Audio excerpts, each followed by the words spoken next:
A girl named Amy is on the phone. She wants to do a second date update with us. She sent an email in. Her email was interesting. I'll tell you a little bit more about that in a second. But my favorite thing about her email, at one point in all caps, it said this: I did not go all the way with him. We just fooled around. 3 exclamation points. Wow. All right, Amy. Get the point. So you met a guy, it says, at a movie theater, and then you did not go all the way with him. That's correct. Okay. Why is that so important for you to put in all caps, Amy? Because I'm not that kind of girl. I mean, we just met that night, and we just fooled around. We did not go all the way. Okay. My guess is that at some point in your life, you've been called all the way Amy. Oh, no. Okay. All right, let's find out a little bit about your date before we get into the specifics of how far you went, because I want to know everything now that you put it out there. What part of the way? Yeah, so your email says that you met this guy at a movie theater? Yeah. Me and my friend, we went to see a movie, and these guys sat down next to me. One of them, his name was Marcus, and he was all tattooed and just had this bad boy vibe. I love bad boys. Oh, gosh. I think that's the problem. Yeah. A lot of ladies love bad boys. Like really rough around the edges, kind of too cool for school vibe. Yeah. You can't stop thinking about him, can you? I can't. And after the movie, he was like, do you guys want to come to a bar with us? And my friend really didn't want to go, but I convinced her to. Because you just had to get more of Marcus, huh? Oh, yeah. Yeah, well, yeah. So how much convincing did it take to get your friend to go to the bar with these guys? I mean, she owes me one, put it that way. It wasn't that hard. Now, did she not want to go because she didn't like the dudes, or did she had to work the next morning? I mean, the other guy just wasn't that appealing. Oh, okay. So Gotcha. she's like, I see. Yeah. Why do you get Marcus? Yeah. And I get his other friend. I guess I was lucky. So you obviously went to the bar. How did that whole thing play out? It was great. I mean, well, for me anyway, me and Marcus, we hit it off, I thought. I mean, there was some chemistry there. And we kind of started making out at the bar. Yeah. I'd say that's a good sign if you have chemistry, if someone's making out with you, that you're getting along. Yeah. And my friend at that point was pretty over the whole thing and wanted to go. So she ended up leaving and left you with Marcus and his friend? Yeah. And me and Marcus, we wound up hanging out a little longer, had maybe one more drink, and then I went to Marcus's apartment. All right. And that brings us to the part of your email where you said, I did not go all the way with him. We just fooled around. Right? It's true. True. All right. Did you end up staying the night at his house, or did you bail that night? No, I had to work early in the morning, and after a while, I was like, you don't want to give the prize away the first day. I mean, he'll never call me if I sleep with him, right? Yeah, but now you didn't sleep with him and he's not calling you anyway, so you should have done it. Hindsight is 2020, right? Isn't it, Take Amy? note, all the ladies listening. And how did the evening end? Well, the evening ended. I basically was like, let's call it a night, and he didn't want to at first, but I mean, I wanted to stay, really, I did, but I made myself leave. I made myself. Was it one of those things where you're like, okay, if I don't leave, then I am going to go all the way, and I'm going to regret it? Absolutely. I've done that in the past, and I do not ever want to put myself in that position. That's such an internal struggle, too. You have the full conversation with yourself in your head. Oh, absolutely. It's like the devil on one shoulder and the angel on the other. Yeah, You know what I mean? we've all been there. And we slowed down, and he said he would call me, and we'd have a proper date and take it from there. And you haven't heard anything from him? No, it's been a week. A week. Okay. Have you tried texting and calling him? Yeah, I texted him a few times, Yeah. but, I mean, what am I going to do? Start calling him? He said he would call me. I don't want to look desperate. Yeah, you've already sent 3 texts. I think you're good, and I think it's obvious that he's purposely not getting back to you at that point. Yeah, the first time I'm like, well, maybe he didn't get the text. Right. And then I sent the but yeah. Yeah, he definitely got them. So you guys hit it off. Why do you think he's not calling you back then? I seriously, I have no idea why he's not calling me back. All right, we're going to play a song, come back, call him, and get your second date update, okay? Okay, thank you. All right, hang on. Moving 92.5. Brooke and Jubal in the mornings. Second date update. Hey, Amy, Yeah? I've decided I'm not going to make the phone call for your second date update today. I'm not doing it. Oh, really? What? Yeah. I'm not doing your stupid phone call. Whoa. I'm doing whatever the I want, Amy. You know why? Because I'm a bad boy. I don't give a about rules, right? Can't tell me what to do. Oh. Yeah, Amy, you like that, don't you? Amy? Amy? What? I was just trying to be a bad boy there because you said in the first part of the second date update how you really like bad boys, and the guy that we're about to call gave off that bad boy vibe, so apparently I didn't pull it off as well as he did. Oh. Yeah. All right. Well, just to refresh everybody's memory, Amy met this dude in a movie theater. He sat down next to her. They talked and then agreed to go out to a bar afterwards. They ended up making out at the bar and then went back to his place and messed around a little bit, but they did not go all the way. Amy wants us to be very clear about that. All right, Amy, I'm going to dial the phone right now, see if we can get him on the phone and find out if there is a particular reason that he's not calling you back. Okay. All right. Maybe it's because he's a bad boy and he doesn't pay a cell phone bill. Who cares, right? Maybe his phone fell off his motorcycle. Who knows? Yeah, that's what it is. Actually, he was on his motorcycle. He threw his phone off. He doesn't care. All right, I'm going to dial the phone number right now, Amy. Here we go.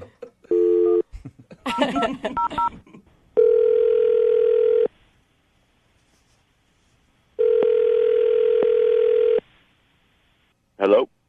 Hi, can I speak to Marcus, please? This is Marcus. Hey, Marcus. How you doing? This is Jubal from Brooke and Jubal in the Morning. This is who? Jubal from Brooke and Jubal in the Morning, the radio show? Is there something I could do for you? Yes, there is, actually. I'm calling you because we recently got an email from somebody that you went on a date with. Her name is Amy, and she's a listener to our show. And she told us about an evening that you guys shared together, but now she's not getting a call back from you. So she wanted me to call and see if I could find out if she did something wrong. Who are you talking about? Amy? Whoa. You apparently met her at a movie theater and then went back to your place and messed around? Oh, yeah. Okay, yeah. It's ringing a bell. So you remember Amy. We talked to her about, your the time that you hung out. I guess I can't really call it a date because it's kind of just like you guys met and then went hang out and had drinks. But she's wondering why you're not calling her back because she's also told us that she tried to text you 2 or 3 times and you haven't responded. I don't know about Amy, just, Are you just not interested? yeah, I don't know if it's my thing. I'm pretty busy dude, Okay. So there's no specific reason. Well, when I met her, she seemed pretty cool and pretty open to whatever, and we went out and had a good time, and I thought she was DTW, and she just wasn't. I think maybe some people need an explanation on that. DTW? I don't know what the W is. Yeah, I know though. DTF. I don't know Yeah. DTW. It's down to whatever, Oh, okay. okay. All right. So, okay, are you not calling her back because she didn't sleep with you that night? Things were getting hot, and we were trying some things, and I pulled out some syrup just to play around, and I don't know if she got weird about it or what, but she didn't want to do it.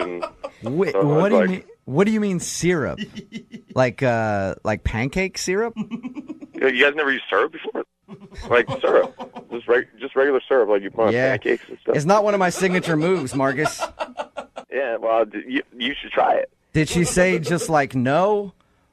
She kind of just everything kind of stopped. Then you could tell she wasn't into it, and I'm definitely not the type of guy to force syrup on somebody. Yeah, you're not just gonna dump syrup all over her head. my God. That's good. I think that's a good way to be, Marcus. Yes. Most people just don't want syrup dumped all over their body unless they're a willing participant. So you think that she's just not a good time? I just think maybe she's a little closed-minded or whatever, or she just hasn't experienced much life Did you- or something. Or Did you at least give her a warning before you went to the kitchen and got the syrup? well, yeah, I got up, left, I came back with syrup, and I started to undo the top, and like it's pretty obvious what's going to go down after that. Yeah. And you could tell she was just getting real awkward about it, and like she wasn't kissing me anymore or anything. So I was like, whatever. Okay, I'm just going to put the syrup away. So you think she's close-minded and kind of Marcus. prudish because she wouldn't let you pour syrup on her body the first time you hung out?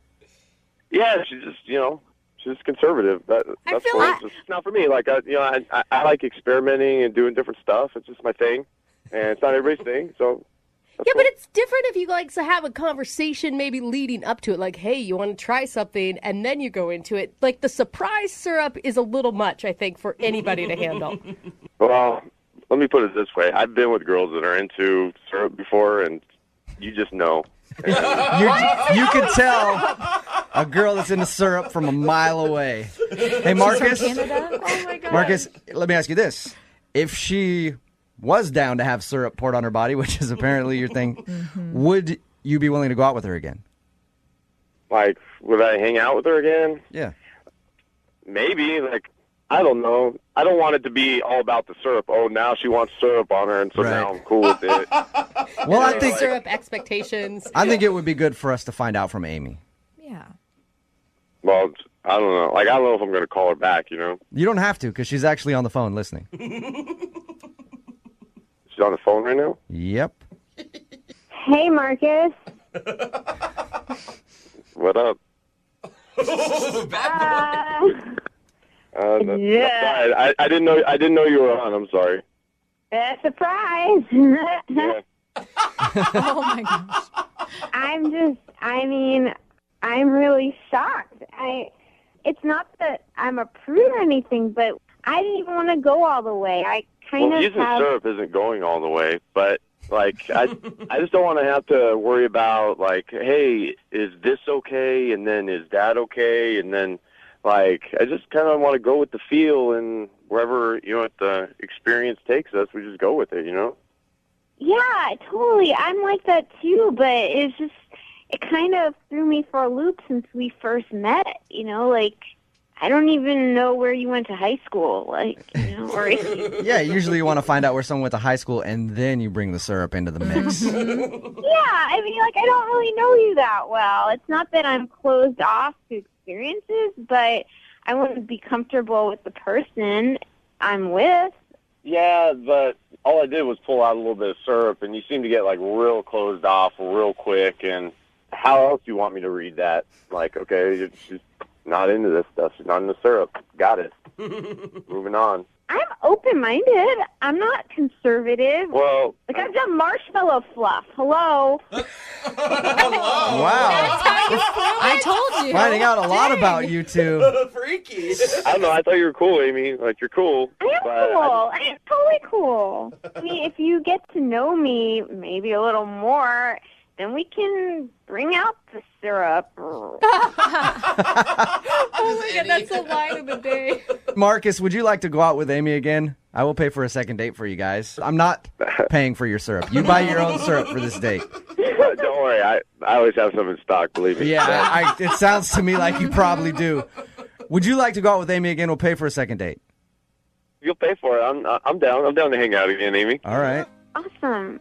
We're going to have a really good time. Yeah, sounds like I bet you guys are. On the phone for a second date update today feels bad because they think they screwed up the date. It was a date that they weren't even on. What? Actually, a date that had nothing to do with them at all. Whoa. But they think that they screwed it up, and they want us to help fix it. Barbara is on the phone with us. Barbara thinks that she ruined her son's date. Oh. No. Hey, Barbara, how you doing? Oh, I've been better. How are you? I'm not too bad. So this is an interesting story. We got your email, and you feel like you ruined your son's date. Honestly, I don't think. I know. You know. Oh. Okay, tell us what you did.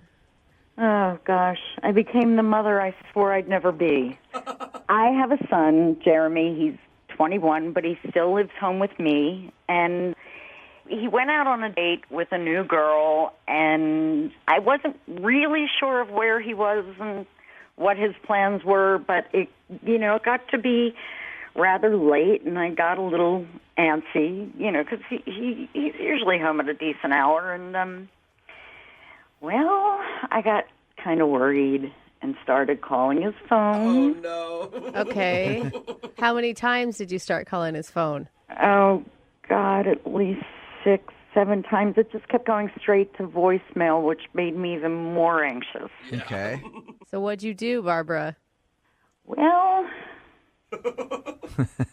I guess at my age you shouldn't be doing the social media thing, but I went on his Facebook page and I posted on his page to all his friends, does anybody know where Jeremy is? No! Oh my Please God. have him call his mom. Barbara! You know he's 21 years old, right, Barbara? All I can say is it was like 1, 2 o'clock in the morning, and I went overboard. I really did, but it was 2 o'clock in the morning, so whatever was going on, clearly I ruined it. Oh, and I know what's going on at 2 o'clock in the morning. You ruined that. Okay, let's not go down that road, okay? So what was his reaction then to that? I mean, I'm assuming he came home at a certain point. Yeah, he was pretty angry. What did he say to you? He just came in slamming the door and screaming at me, how could you do that? That was the best date I've had in a year, and you ruined it. And he just stormed off. And I'm like trying to talk, and I'm saying, what did I do? And he starts screaming at me, Facebook, Mom, you Facebooked it. So, Barbara, you actually now think it's a good idea to continue this line and call his date is what you want us to do?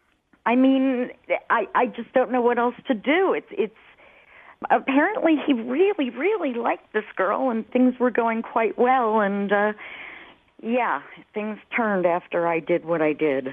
So how do you have this girl's phone number? Really? Yeah, really. How do you have it?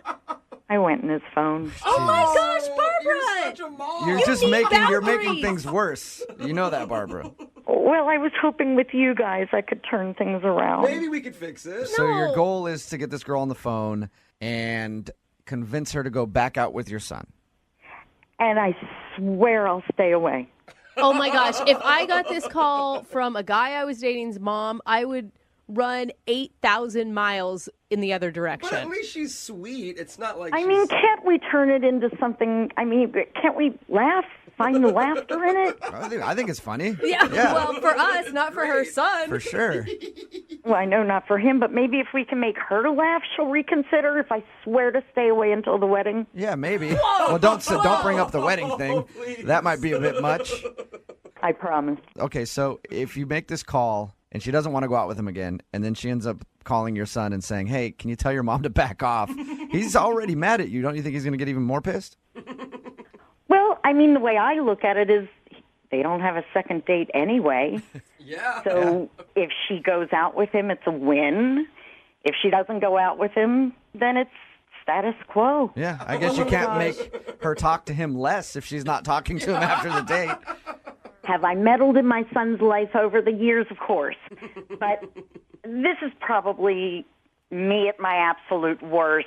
And if you guys can help me fix this, it would mean everything, because I just got crazy. I got crazy. You know. Well, we'll give it a shot. We'll play a song, come back, call her, and get your second date update, sort of. I don't really know how to say it, but we'll play a song, come back, see if we can get her to go out with your son again, okay? Thank you. Thank you. Moving 92.5. Brooke and Jubal in the mornings. Second date update. I'm having kind of a difficult time trying to figure out how to do today's second date update. If you're just joining us, Barbara is on the phone. Barbara's son, Jeremy, went out on a date with this girl named Nicole. While he was on the date, Barbara kind of freaked out because her son wasn't home yet. It was like 2 o'clock in the morning. So she was blowing up his phone and then finally posted on his Facebook page, has anybody seen Jeremy? I think he might be hurt. I don't know, looking for his son. And it embarrassed him. And apparently the date saw it. So when he got home that night, he yelled at his mom saying that she screwed up his date with this girl. The problem that I'm having, Barbara, is I need to figure out exactly how to do it at the beginning when I get this girl on the phone. Because normally I'll be like, hey, you went on a date with Jeff and he wants to get a hold of you. Now it's like, hey, you went on a date with Jeremy and his mom's on the phone and wants it. I don't want to blow up your spot real quick because that's probably going to creep her out even more if she knows that you're on the other line right away. Yeah, if you could maybe kind of warm her up a bit before you tell her that part. And Barbara, I didn't get it. Did you ever meet this girl? No. Oh, God. So she has no idea even who you are. She knows who I she mean, is. yeah, I guess. All right, you ready to make the phone call? Ready as I'll ever be. Okay, here we go.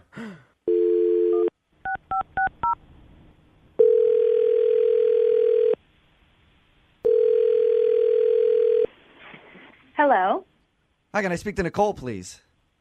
this is Nicole. Hey, Nicole, how are you? This is Jubal from Brooke and Jubal in the Morning. Excuse me?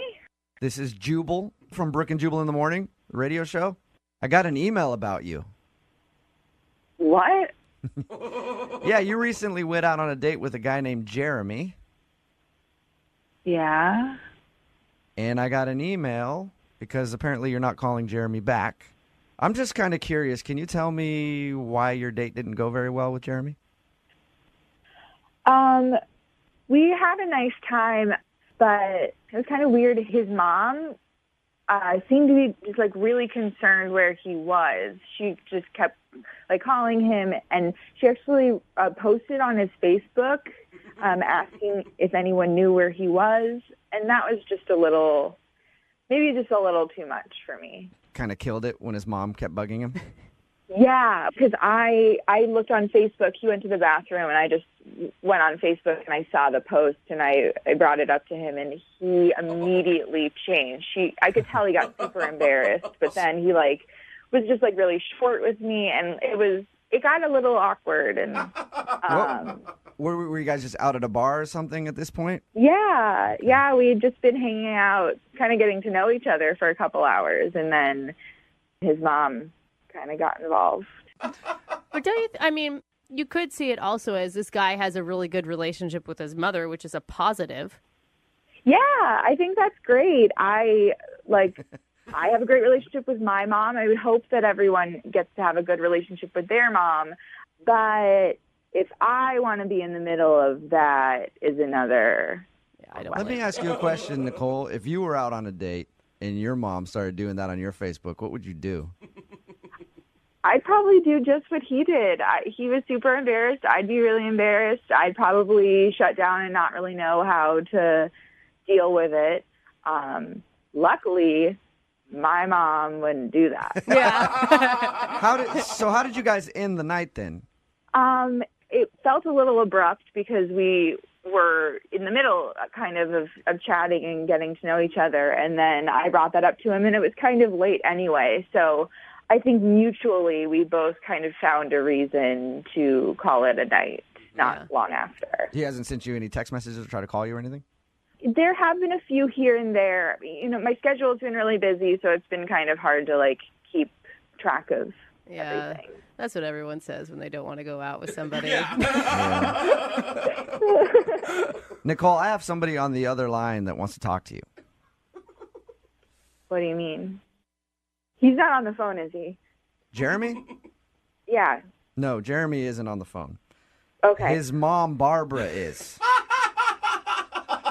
No. Yep. yeah. She wanted to talk to you and see if she could smooth things over. Barbara? Oh, I'm here. Hello. Hi, Nicole. This is Barbara, otherwise known as the ever-dreaded helicopter mom. And I get it. I understand. I just went somewhere in my brain that I should have never gone, and I'm really calling to apologize to you. Jeremy doesn't know I'm making this call, and I'm hoping it kind of stays that way. But I just felt so horrible because I know he really found you lovely. Barbara, I appreciate you reaching out. I can tell that you're a very loving and attentive mother, and you raised a wonderful man, and I really enjoyed getting to know him. But I'm not sure that, regardless of what part you played, if it was really going to work out with us. Nicole, seriously, I understand. I understand that you're not a mom, And if you're ever lucky enough to be a mother, trust me when I tell you, you will look back on this and go, aha. I promise you. I promise you. He's Oh, Barbara. You This hear is my that? boy, he still lives with me. I generally know where he is at all times, but it's my son. I make him lunch every day to this day. This is my boy. Barbara, you might want to stop a little bit. Oh my gosh, Barbara. You're making him sound like he's 15. No. It's just, you really, really have to be a mom to see it from my point of view. And I understand why you're saying what you're saying, but what I'd like to do is make Nicole understand it from my point of view. It's a mom thing. Oh, God. I hope not. I really hope not. I understand where you're coming from, Barbara. I do. I just think that maybe, from what you're telling me, your son and I are in different places. I think that we're coming from different environments at this point, and I don't know that it's compatible. Well, I mean, Nicole, please. I mean, how was your mother when you got your period? Wasn't she there for you? Sure, she was there for me, but that was also 10 years ago. It doesn't change. It doesn't change. It needs to change, Barbara. It needs to change. I'm an adult. I'm 21, and my mom raised me and trusts me and knows that at the end of the day, if I need her, I will call her, but otherwise I am making my way as a person. And I hear you. Your mom, me, every mom on the planet, when you don't know what your child is or where your child is, you get a little nutty. I don't care how old they get to be. You know, This is so much. especially when they're 21 years old. Commentary on him. This is from the mom heart. All right, well, I'm glad you were able to get that out, Barbara. Now comes the important question, okay? Nicole, would you like to go out with her son, Jeremy, one more time? Yes. I will pay for a second date for you guys. Please. I'm sorry, Barbara. I don't see this going anywhere, and I would rather appreciate our one date for what it was. I don't think that there's a second date. A nice way to put it, Nicole. Nicole, again, I hear what you're saying. I understand that you've said no. But I am going to go out on a limb so far because of what an extraordinary young man that Jeremy is. I will host a beautiful, beautiful dinner. I will do all the cooking. I will stay out of it. I will clean. I will do everything. Just give this young man the chance that he deserves. Please. Absolutely not. No. You're missing out on a really good one here, Nicole. Oh. I'm sure that I am. Oh, All right, Nicole, thank you for your time. I appreciate it. Of course. Barbara, I'm sorry that didn't work out for you. Well, I thank you for trying. No problem. In the future, I do have a suggestion for you for your son. Yes? They make these like little chips you can put in pets so you can find them everywhere. Get your son chipped, and then you won't have to go on Facebook. Brooke and Jubal in the morning. You hear That's that? my boy. He still lives with me. I generally know where he is at all times, but it's my son. I make him lunch every day to this day. Wow. A lot of text messages coming in at 78592 saying, cut the umbilical cord. Yeah. It's Brooke and Jubal in the morning. If you missed the second date update that we just aired, a mom named Barbara wanted to call a girl named Nicole because Nicole went out with her son. And during their date, Barbara didn't know where her son was. It was nearly 2 o'clock in the morning, and he wasn't home yet. So she was blowing up his phone and then started posting on his Facebook wall, like, has anybody seen my boy? Oh, God. And Nicole saw all that and was like, wow, this mom is way too into her kid's life. The kid is 21. Not 12. He is an adult. Yeah. So crazy. He needs to move out of his mom's house ASAP. Like, somebody find that guy a job, give him some sort of, like, move in with another family. I don't know. If she's making his lunches, she's also doing his laundry. Everything. Everything. Which is means done for he is him. going to be a nightmare to date because he has never actually done his own dishes. Oh, So you're the mom right. wanted to get the girl on the phone to apologize for blowing up the phone and blowing up his Facebook and making things awkward on the date because her son came home very angry at his mom. Yeah. Apparently yelled at her, and then stormed off to his room, which sounds like he's not really actually an adult. I hate you. Yeah. You never let me do anything. You ruin everything, Mom! Slams the door. Text in at 78592 says, you guys should have moms call in more often for second date updates. That was should. extremely awkward. Dude, I am abnormally close with my mother, and she wouldn't even do something like that. Another text in at 78592 says, second date update is the best birth control ever. And then another person said, oh my God, it's not a mom thing. I would hate to be her son. Yeah. A little too wrapped up in her kid's life, I think. Yeah. Remember, if you want a second date update, whether you're a mom, a grandmother, Yeah. a great aunt, We don't care. whatever, it doesn't matter. All you have to do is email the show, Brooke and Jubal at moving925.com. We will call the person who didn't call you back. Taylor is on the phone for a second date update today, and if Taylor can't score a date with the dude that she wants to call, I'm pretty sure that I will be scheduling a man date with him. Whoa, Really? Really? Yeah. You like him already that much? Sounds like he and I have similar interests, that's all I'm saying, because they met at the salon. I don't know what sort of service he was getting, but I spend a lot of my time in salons, Yeah. and been looking for a bro to do it with me. Well, So I will say your cuticles are top notch. thank you very much. So, Taylor, you've got some competition if you don't get a second date, okay? Okay. She sounds scared. All right, your email says that you met the dude at the salon. Was he working there? No. He was also getting a pedicure. We both were. Oh, now I want to meet Yeah. him even more. Now- Even more. Were you lucky enough to get a chair next to the said man's chair? Yes, we were sitting right next to each other. Ooh, that's a lot of time to get to know somebody. How did that happen? Did you guys did he show you something in his Us Weekly that he was checking out? You know? They always have Us Weeklies. He was just sitting there. I found him attractive, so I initiated a conversation. I just told him, like, oh, I don't see a lot of guys in here. Oh, okay. And he said that he pampers himself, and once a month he gets a pedicure. Really? Then he said, maybe that's why I don't have a girlfriend. Oh, so he threw it out there. He wanted you to know Oh. immediately that he was single. Yes.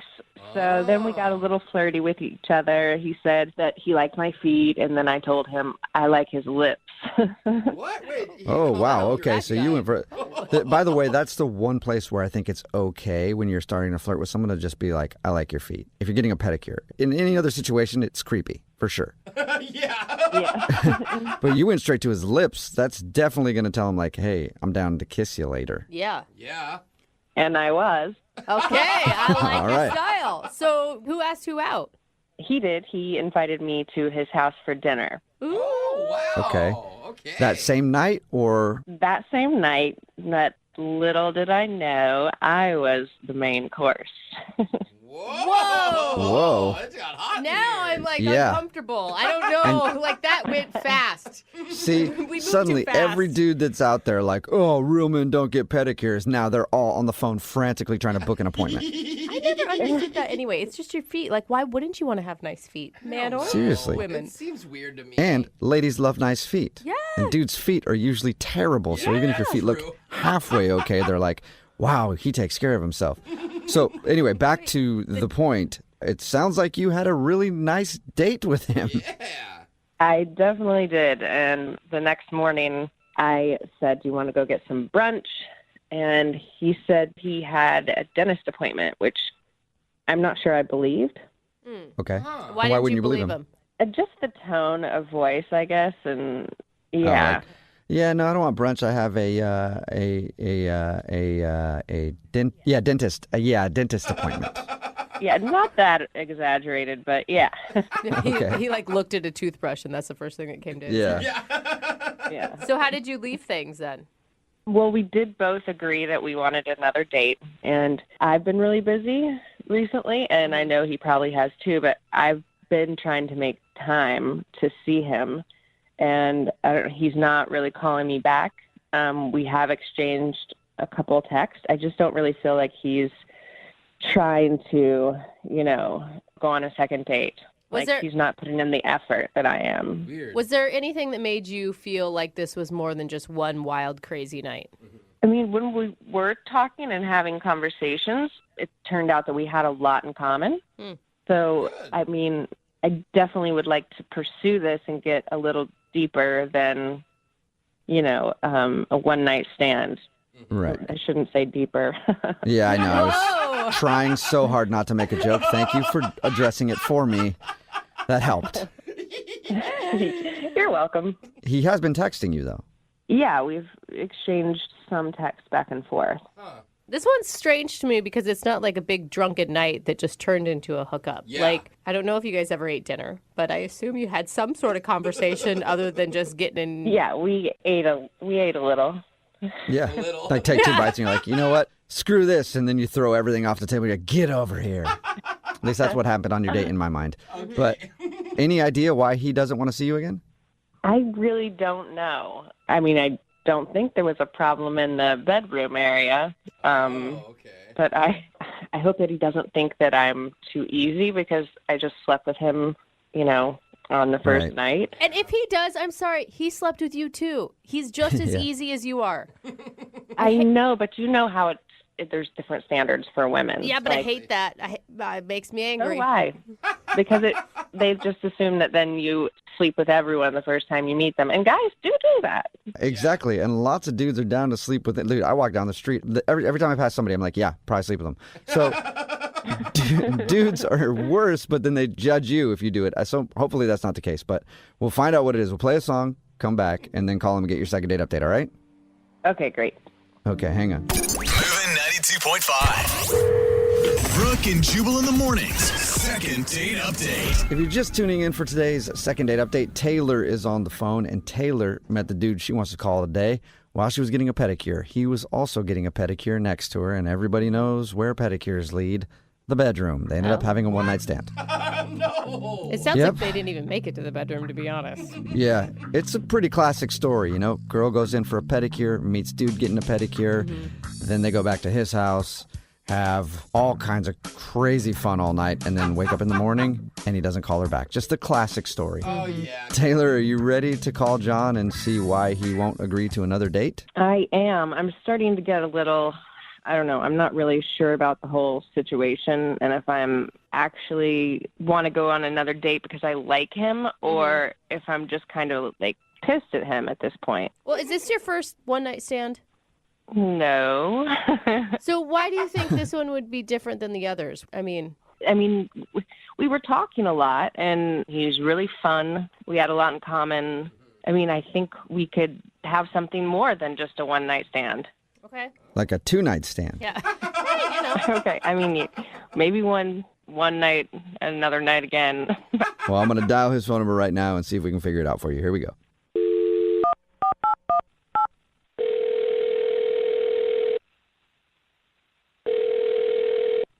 Hello? Hi, is John there? Who's calling? John, are you there? Yeah, this is John. Hey, John, how are you? This is Jubal from Brooke and Jubal in the Morning, the radio show. Okay. We do a segment on our show called the Second Date Update. Have you heard of that before? Nope. Okay. All right. What it is if you go out on a date with somebody and then end up blowing them off after your date, they'll email us to get you on the phone and find out what happened. And we recently got an email about you. About me? Yeah, about you, Mr. Soft Toes. What are you talking about? I'm talking about you got great feet, man. That's so creepy. You got fabulous feet. True, though. I'm sorry, man. I'm just confused. Why are you talking about my feet? Because they're smooth. And I like that about you. Because my feet are smooth as well. Because I get pedicures too. Oh. And the girl that reached out to us, her name is Taylor, and you met her while you're getting a pedicure. Okay, man. That makes a lot more sense. I was kind of weirded out by you talking about my feet. Yeah. I like how it was only kind of, though. I mean, good Yeah, on you. just a little. Yeah. So Taylor reached out to you guys about me? Yeah, she did. She sent us an email because she's confused. She's been trying to schedule another date with you after you guys went out, but it seems like you don't want to see her again. I mean, that's. I don't know what she told you guys. Well, it sounds like you just went back to her place and went right to the fun. Actually, guys, we went back to my place after the salon. Okay. That's what I meant. Sorry. But still, you guys had fun. We did. We did have a nice evening together. Okay. She was a bit more graphic about it. Yeah, Told us she everything. was. Everything, John. God, even her laugh was more graphic about it. She told you guys everything that went on? Everything, dude. Every single detail. That's why Jubal wants to get a hold of you. What is that? I'm not so comfortable with someone sharing all my intimate stuff on the radio. What did she tell you guys? She just told us that you guys hooked up, but she says that it seems like you don't want to see her again. Is that true? Okay. Wow, this is just getting stranger and stranger. After we hooked up, obviously I invited her to stay the evening at my place. Right. And she was like, "Oh, great, I'll go get my bag from the car." And I was like, "Cool. I don't know why she already pre-planned a bag. That's kind of strange. We literally just met." But you know, I didn't question it. I just assumed maybe she had a change of clothes or like it was a gym bag or something. Right. That's totally something that a lot of people have in their cars. Right. That's what I thought. So anyway, she comes back into my place with this bag, and it's much larger than I expected. Again, I thought it was like a duffel bag or a backpack. She comes in with what almost looks like a rolly suitcase type duffle bag. Like she's getting ready to go on like tour or travel the hills of Europe or something. Anyway, she opens this bag and she takes out this mask. Mask? A mask? Like a mask. It sounded like you said meth for a second. I was like, whoa. No. Mask. That's what almost have been a more appropriate solution. Really? She pulls out this mask, M-A-S-K. And this thing is the scariest friggin' thing I've ever seen. What is it? It's a sleeping mask, but it looks like a Darth Vader mask. It looks like it's got tubes and it's got like these giant red bulgy eye holes that like will block out light, but like to the outside, it looks like you're like a villain in a Batman movie. Wait, red eye holes. That does sound like an evil mask. Right. So she tells me before she puts the mask on, she's like, "Yeah, sometimes I have problems breathing in my sleep. This helps me. Also, if I don't breathe in the middle of the night, you should call like 911 or something." Oh boy. And now all of this is getting thrown on me, literally minutes after we've just finished, and then she puts the mask on, and it's exactly how I could imagined it. Like Darth Vader, she's breathing through these tubes, and it's the loudest, most annoying possible sound that could possibly come out of a sleeping mask. So I'm like laying there trying to sleep, and all I hear is... Come on, though, that's not her fault. She obviously It's not her fault, but I have a horrid night's sleep. Like, I get zero sleep. Not only that, I am freaked out by this mask. That's scary. Again, I really, really like Taylor, and we had a great evening together, but that was just... That threw me off, man. So, you guys can understand. I just think that it'd be better right now if I don't see her. You obviously had an amazing chemistry. You got along really well. Yeah, that's true. It's just, maybe I'm not describing it better. You really need to take a peep at this thing. I wouldn't be surprised if she told me, like, I also like to wear it most hours of the day. That's all I would need. Let's ask her, John. She's on the other line listening and wants to talk to you. I don't know why I forgot to tell you that, but we should just ask her. What? Yeah, Taylor is actually on the line listening and wants to talk to you. Like, on the phone, or she's just listening on the radio? On the phone. It's me. Oh, man. Yep. Wow, Taylor, I am so sorry. I don't understand why it's a problem, because I explained everything to you that night. It's not a big deal. It's just a machine. It was a scary machine that kept me awake all night. I didn't sleep at all. Well, I'll tell you that you did sleep at some point, because you snore extremely loudly. Yeah. Okay, but Taylor, here's the thing. Like, I don't know what you wanted or expected me to do. Oh, I am so sorry for you. Was that really difficult? Sleeping next to someone with a machine? What a hard life for a little baby. I'll tell you what, it was hard. And, maybe a heads up would have been nice. I mean, am I supposed to be excited, that I'm sleeping next to the crypt keeper? Oh, okay. I didn't realize that you were going to be handling it this way. But since we're going that route, I wasn't going to tell you this, but your breath is horrifying. I mean, you have the most horrible morning breath. And you know what? While I'm on the subject, when was the last time you washed your sheets? Like, what decade was that? Oh, Taylor, why would Wow. you even want to call a guy back that has dirty sheets? I'm sorry. That is like red flag to me. That's like ruling out 90% of dudes. Ah! Seriously. Well, you know what? Maybe we should. Okay? And by the way, John, it's a sleep apnea machine. I have to use it in order to breathe. It's just more that I wish we had talked about it before you just kind of like whipped it out. You know what I mean? Don't know how many times people have said that in a second date update. So when I was supposed to then say, oh, and by the way, I have a huge mask that I wear at night. I think I would have appreciated that, honestly. Really? No, you Why? wouldn't Because you have. would have sent me home?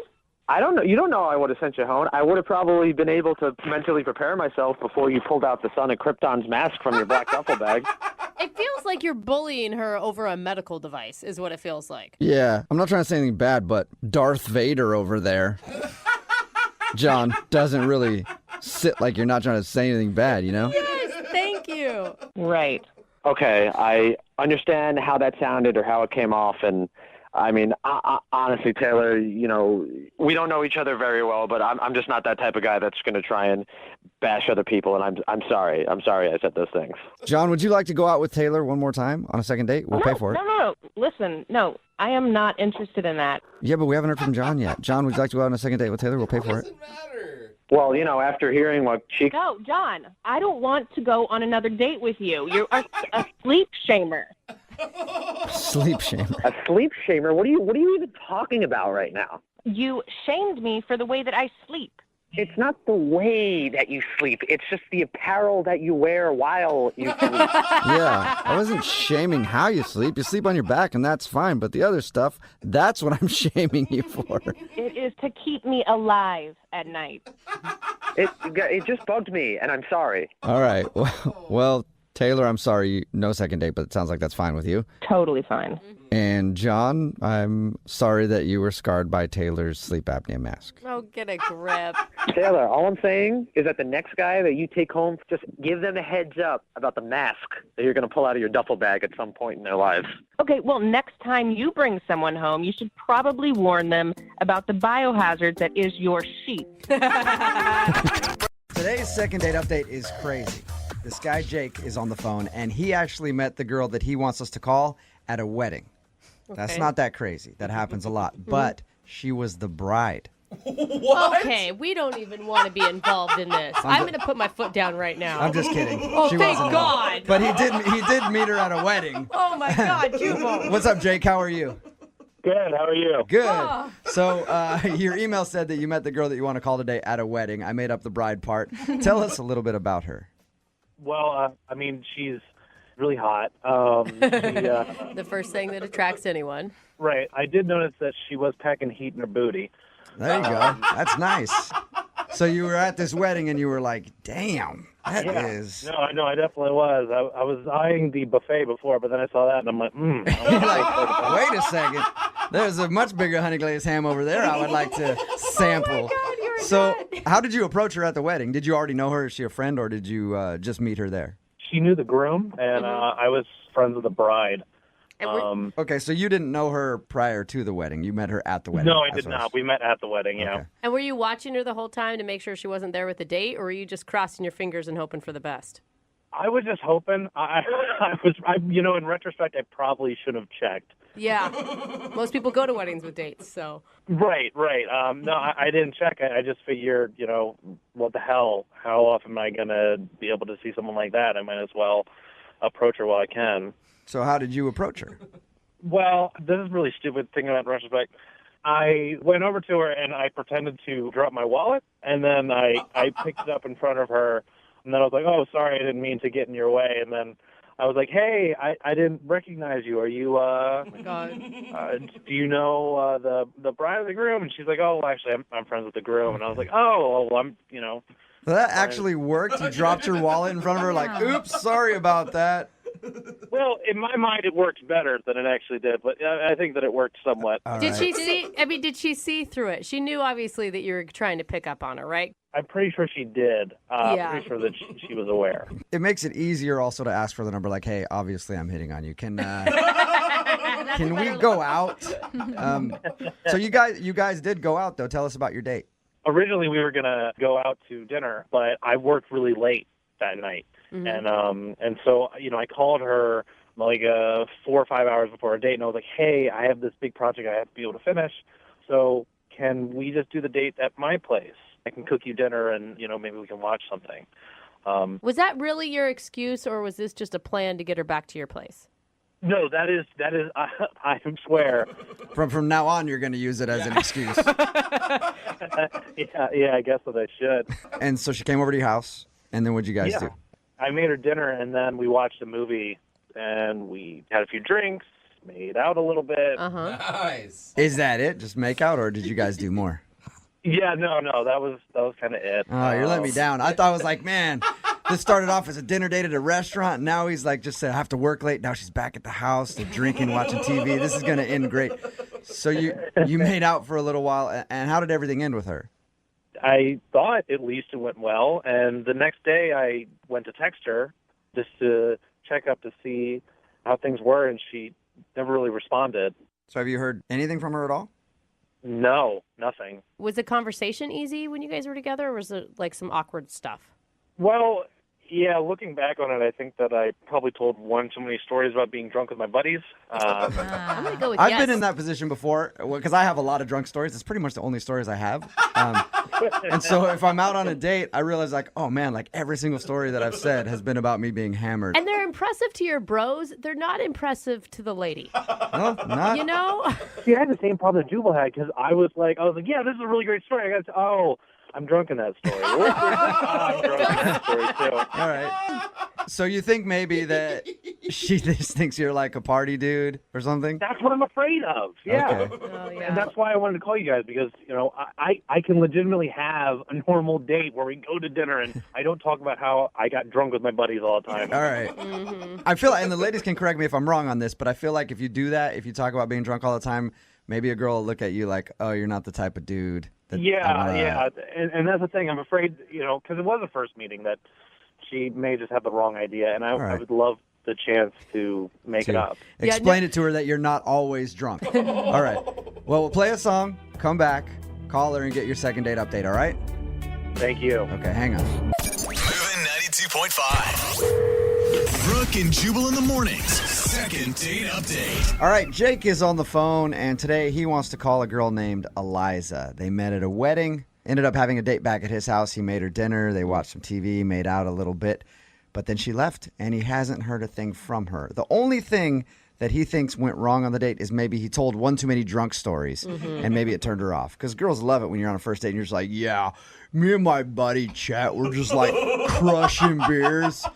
Oh, I got another story for you. It's about when me and my buddy Chet were crushing beers. Like, so he feels like he kind of did that number, and now she's like, I don't know if I want to date this dude. He seems just like a kind of a douchebag. Would that be an appropriate breakdown of your date, Jake? Unfortunately, yeah. All right. Well, I'm about to dial the phone number. Any last thoughts before we get her on the phone? I really do think that I can make it better. Okay. I really do think I can. Okay, cool. Well, I'm going to dial the phone number, see if we can get her on the phone. Okay? Okay. All right, here we go.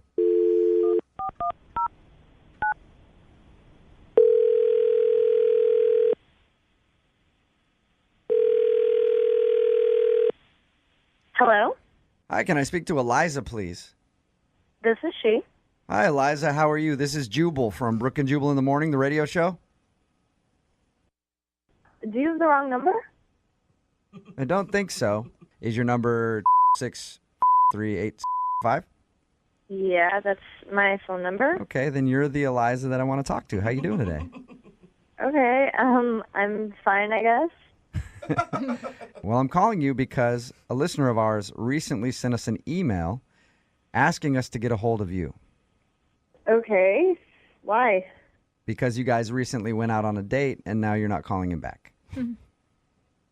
Okay. His name is Jake. You met him at a wedding and then ended up having dinner at his house. How do you guys know that? He sent you an email? Yeah, he did. He told us a little bit about your date and also said that you're not calling him back. What did you think of Jake? He seemed nice enough. Nice enough. Yeah, from meeting him, he seems like a good guy. Okay, so everything you're saying sounds like you don't think that about him anymore, though. Well, I mean, I'm not calling him back, so. Okay. Good point. Yeah, very good point. Do you mind telling us why you don't want to see him again? He's curious. Well, he kind of canceled our dinner date and invited me to go back to his place, which, I was a little skeptical about if he was just trying to get me, to go back to his place and have dinner there and whatever, but. He told us about that, and I thought the same thing, Oh. because I even asked him when we talked to him, and I was like, that was a great excuse to get you back to his house, but he was 100% legit. He was working late. Yeah, it sounds like a lie. But did you enjoy dinner and everything with him when you went over to his house? I did, and we had a good time at first, and then after a few drinks, we just kind of started talking, and he started just telling me stories about, like, all of his late nights with his buddies and how they get wasted every weekend and, like, all these crazy stories. And I don't know, I was just kind of a little taken back by that. Okay, was it just too many drunk stories?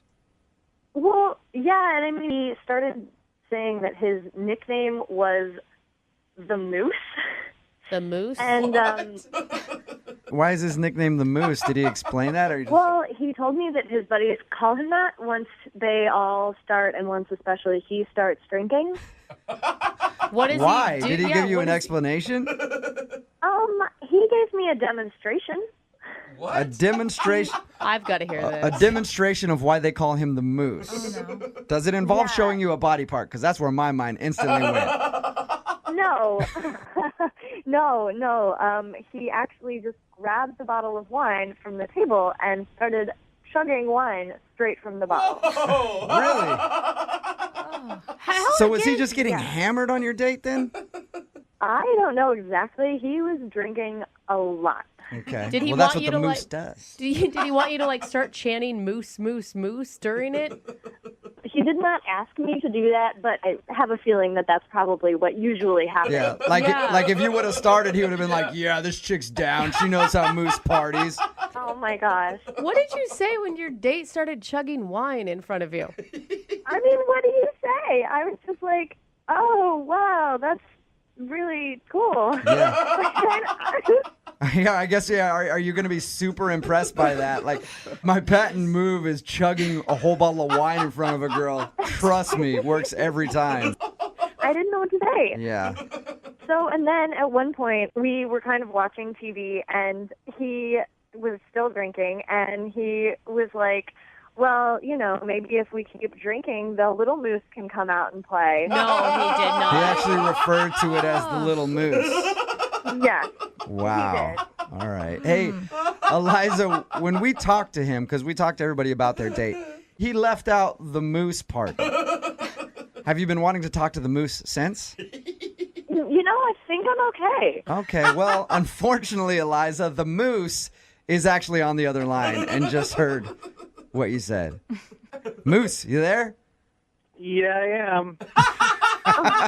Oh, no. You left out a very important part of your story there, Jake. No, we talked about all kinds of party stories. I didn't leave anything out. Hey, but you didn't tell us that you refer to yourself as Moose and then asked her to touch the little moose. Well, to be fair, I don't remember that. So that's a good sign. There you go. You don't remember that? Are you serious? No, listen, I feel really bad. I felt like I already ruined the date because I had to move it to my place, and I I wanted to impress you, so I wanted to sound adventurous. And I'm like, well, what adventure stories have I done? And they all ended up involving me drinking.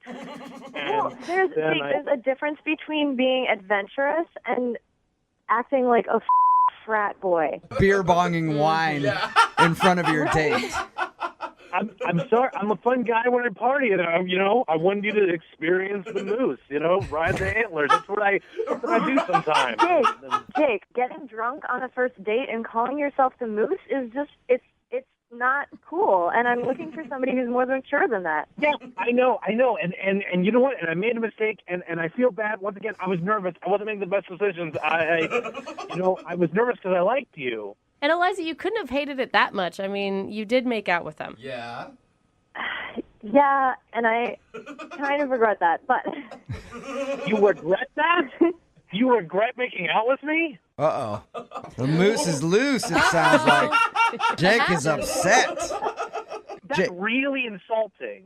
Well, Jake, from what you told us, you didn't really exactly sell yourself very well. Maybe. When did you guys make out? Did you guys make out before he started calling himself the moose or after, Eliza? It was before. It was before, okay. So she was down with making out with you until you started calling yourself the moose, and then she regrets it. I don't necessarily think it's that rude, Jake. It's just, I can't believe she said that, though. Jake, how about this? You got like 10, 15 seconds. Sell yourself to Eliza right now and make her think that you're not just a drunken D-bag. Eliza, I apologize. I really do like you, and I was nervous. And I promise if I see you again that you'll really get to know the real me. Eliza, would you like to go out on a second date with Jake? I will pay for it. You know, the moose, I just don't think that's going to happen. Oh, but come on. I feel like hopefully you learned something, and maybe you won't do this to the next girl you try to have a first date with. One more date with the moose, and he'll prove to you. Maybe the moose won't even be there. It'll just be Jake. Nah, I think I'm good. Really? All right. That's too bad, Well, thank you for your Eliza. time, Eliza. I appreciate it. You're welcome. All right, Jake, I'm sorry, man. Yeah. No second date for you. I unfortunately understand. Yeah, maybe if you would have been the moose the whole time, you would have been able to seal the deal. I think that's the problem. Jake is boring. And you know what? This moose is going to find a female me. We need more moose in our lives. Brooke and Jubal in the morning.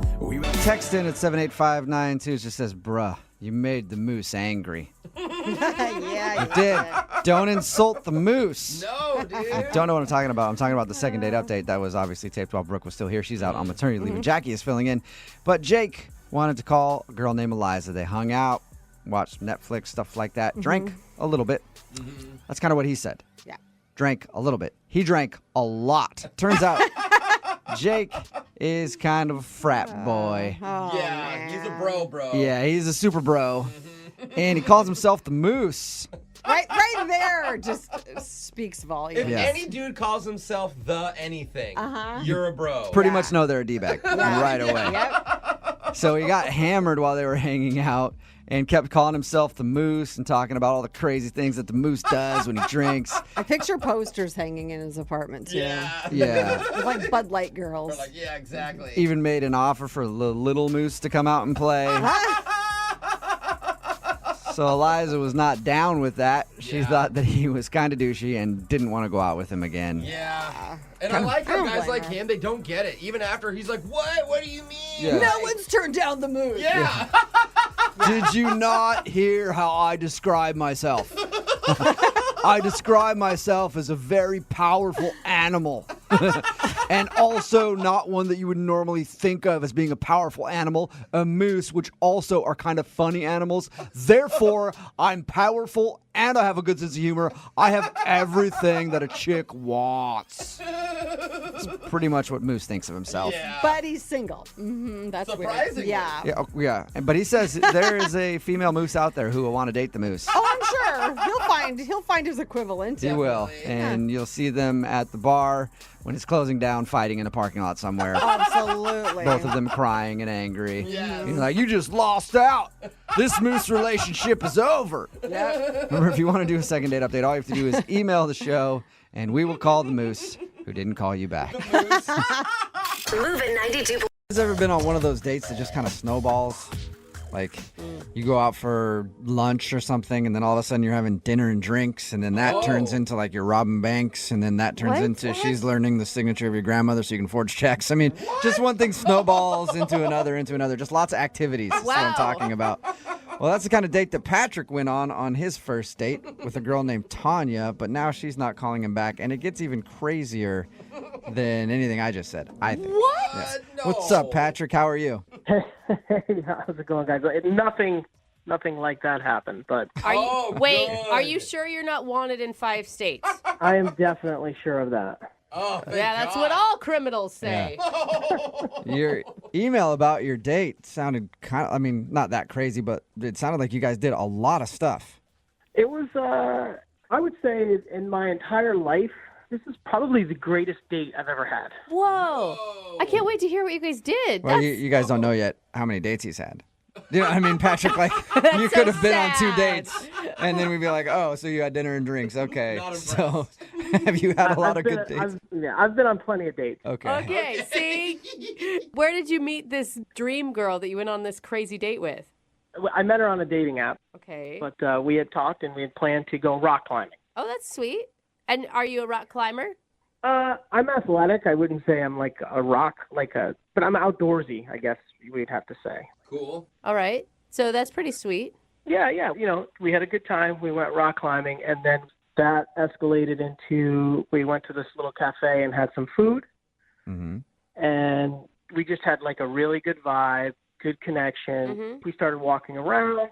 We went to this park, and we actually, as crazy as this sounds, we had like a cartoon drawing, like a characterist drawing of us. Like a caricature dude at the park? Yeah, like the guy drew pictures of our faces like on a park bench. Doesn't sound that crazy, really, Patrick, but it is cool and fun. But it was our first date. Like, usually don't do that kind of stuff on your first date. It just kind of flowed. Like, everything just flowed. That's true. I guess. You know, and I don't know why you want to call her back. I mean, any girl that's willing to have her caricature drawn on her first date, I don't know, man. Moving pretty fast. Yeah. But it's not really the point of, like, the crazy things we did, but it's just, like, I was almost giddy, like I had butterflies in my stomach. I was like, I felt really good. Like, it was a good day. Like, I was having fun. And I will back you on the caricature thing because, like, that's something that's like a memento from your first date. Like, she's thinking she wants to remember this, and I assume that's why you guys sat down and did that together. So if you guys do get her on the phone, like, don't say anything about the caricature because I, like, have it on my fridge and I look at it every day. Yeah. I'll be sure to not mention that, Patrick. That's cute. Patrick, I guess, cute. That's cute. And a caricature is a big thing to get drawn on a first date because they always highlight your worst feature. And you don't want the other person to be like, oh, yeah, they do have a gigantic nose. Yeah. So did it end at the park in the drawing? No, it didn't end. We went back to my place and just kind of chilled and hung out. And she actually, like, stayed over. Oh, she did? Okay. Wow. I mean, and did she stay in the same room as you, Patrick? She may have, yeah. All right. Oh, you slide on. Yeah. So you guys basically spent the whole day and night together. Yeah. So I was like giddy and I couldn't sleep. So I woke up in the middle of the night and I was just like looking at my emails and like this the last minute travel deal came up. Mm-hmm. So I woke her up and was like, I'm going to book a trip to Mexico for next weekend, like the following weekend. Wow. Like just for you, or you invited her too? No. Like were you just like giving her that information? I invited her. Oh, okay. You were asking if she wanted to do that though. I mean, come on. Of course I invited her. It wasn't for me. Okay, I don't know. The way you said it just sounded like, hey, I'm booking a trip to Mexico, just so you know. All right, go back to sleep. Well, that's crazy. And she said yes? She said yes. So I booked it. I charged it on my card. I paid for everything. And then we kept texting back and forth during the week. I was trying to catch up on work because we were going to leave for a long weekend. Yeah. And so we had plans to meet at the airport at a certain time. And so I got there, checked everything. I was like waiting like 15 minutes. Oh, my God. Text her. No. What were you feeling? Well, I had different kind of butterflies. So I was waiting, and there was like last call to book the thing, and I was like, she wasn't getting in touch with me. I didn't know if maybe she was on the plane. I got on the plane, and I went on the weekend trip by myself. Oh man, that sucks. And you haven't heard from her at all? I've called her. I've texted her. I've looked at my caricature on the refrigerator with a sad face now. Wow. Do you think she maybe got, I don't know. Did she get freaked out? Like it was too much commitment too fast? Maybe she got nervous. I'm hoping you guys can find out for me so I can kind of figure out what I did wrong. Yeah, you'd think that she could at least tell you, like, hey, the Mexico thing is kind of making me nervous, instead of just ditching you at the airport. But maybe she felt really guilty because he had paid for it all and she didn't know how to tell him. That's why I got in contact with you guys, and I'm hoping you guys can help me. Me too. I hope this turns out to be a love story. I just want to know why she ditched him at the airport. I don't really care what kind of story we get. But we will play a song and then come back and call her and get your second date update. All right, Patrick? Thank you. Yeah, man. Hold on. Moving 92.5. Brooke and Jubal in the mornings. Second date update. All right, before we get into the second part of today's second date update, there's one very useful piece of information that I need to know. Patrick, you there? Yeah, I'm here. Did you at least have fun in Mexico by yourself? Oh, sad Patrick. Good question. You know what? It was pretty sad because it was like a couples thing. Like that was part of the thing. It was like a couples. I just kind of stayed in my room and looked at my caricature photo. Oh, Patrick. Dude, you could have taken that caricature photo with you, wrapped it in some waterproof stuff, taken it on one of those banana rides or some parasailing with it. The only people that were single were like the cleaning people and like the grounds people. Oh, gosh, Patrick. You had options then. No! Yeah, a 62-year-old lady that made my bed was kind of hot. Yeah, no Well, thanks. there you go. You messed up. All right. If you're just tuning in for the second date update, Patrick is on the phone, and he met a girl named Tanya online. They had their first date, and they did a bunch of things. Rock climbing, walking around a park, getting a caricature done that he still has on his refrigerator. She actually stayed the night, and while she was staying there, he was so giddy that he booked them a trip to Mexico for the next weekend. Wow. She agreed to go, but then didn't show up at the airport, and now he's wondering why. Oh, my gosh. How are you feeling right now? Because that's an insane story. I'm a little nervous and excited, if that makes sense. I guess I want to find out what the hell happened, but I also, I don't know. I'm afraid like she's going to say I was ugly or something. I don't know. Okay, she did all that with you, and then she was like, wait a second. I don't want to spend the weekend in Mexico with this guy. He's ugly. You never know, man. You know, women, they're crazy. Yeah, that's it, Patrick. She thought you were bad looking. Oh, my gosh. I'm going to dial her phone number right now. Here we go. Okay.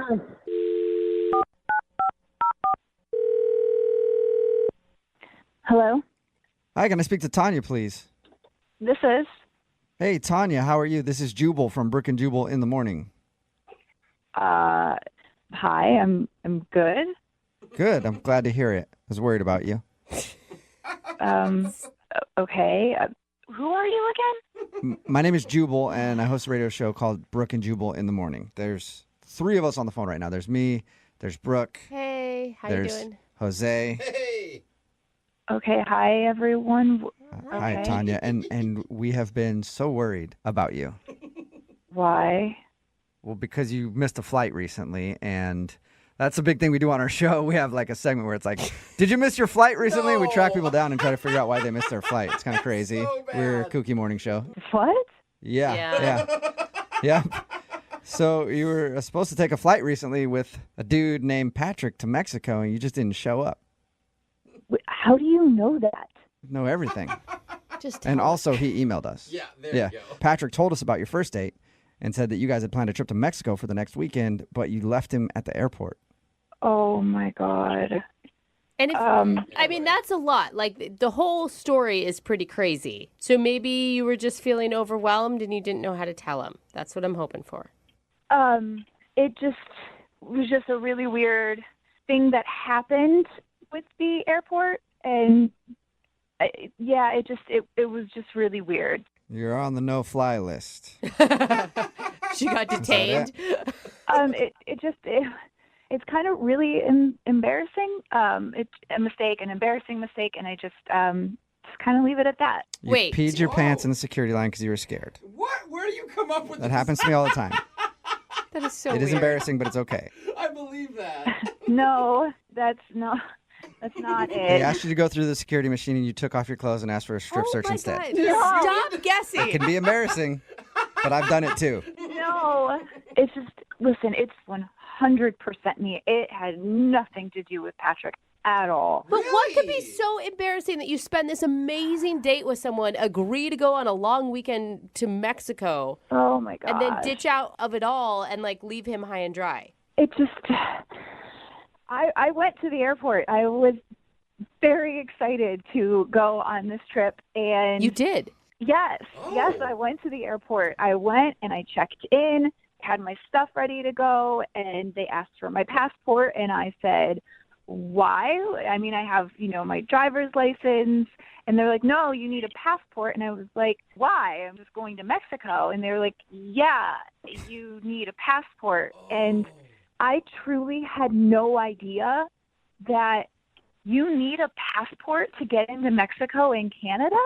Like, yeah. Yes, you do. I really know. I seriously thought, like, it's all the same continent. Like, Welcome to the last 15 years of the world. So you forgot your passport. No, I didn't forget it. I don't have one. I don't travel a lot. So this was, I didn't know. I seriously did not know. And I was mortified standing there, and I don't have a passport, and I didn't know what to do. I didn't know what to say. I didn't know how to tell Patrick that, like, how absolutely idiotic I felt. So I do know how you can tell him, Tanya. I really do know how you can tell him. How is he even going to believe me? I've been trying to figure it out, and I don't even know what to say. Well, you kind of already did, because he's actually on the other line listening and wants to talk to you. What? Yeah. Yeah, I'm on the phone. Oh my god. Oh my god. Oh my god. This is so embarrassing. Yeah, it's very embarrassing that you wouldn't call somebody and have the respect to at least let me know what's going on. Whoa, Patrick. Oh, you're kind of mad, aren't you, Patrick? Patrick, I am so sorry. I was so embarrassed in that moment, and I literally had no idea what to do, what to say. I felt so stupid that I didn't know this. So, I mean, you could have told me. Like, you didn't have to just blow me off. Like, it's kind of crazy that you wouldn't even call or let me know. And then I went by myself.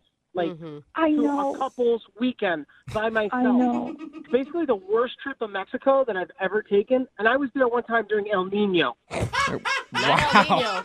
Oh, God. Damn, Tanya, you're worse than El Nino. Tanya, it is pretty weird that you were that embarrassed by a passport snafu. Listen, I understand that it sounds crazy. I don't travel a lot. I don't know these things. I had no reason to know these things.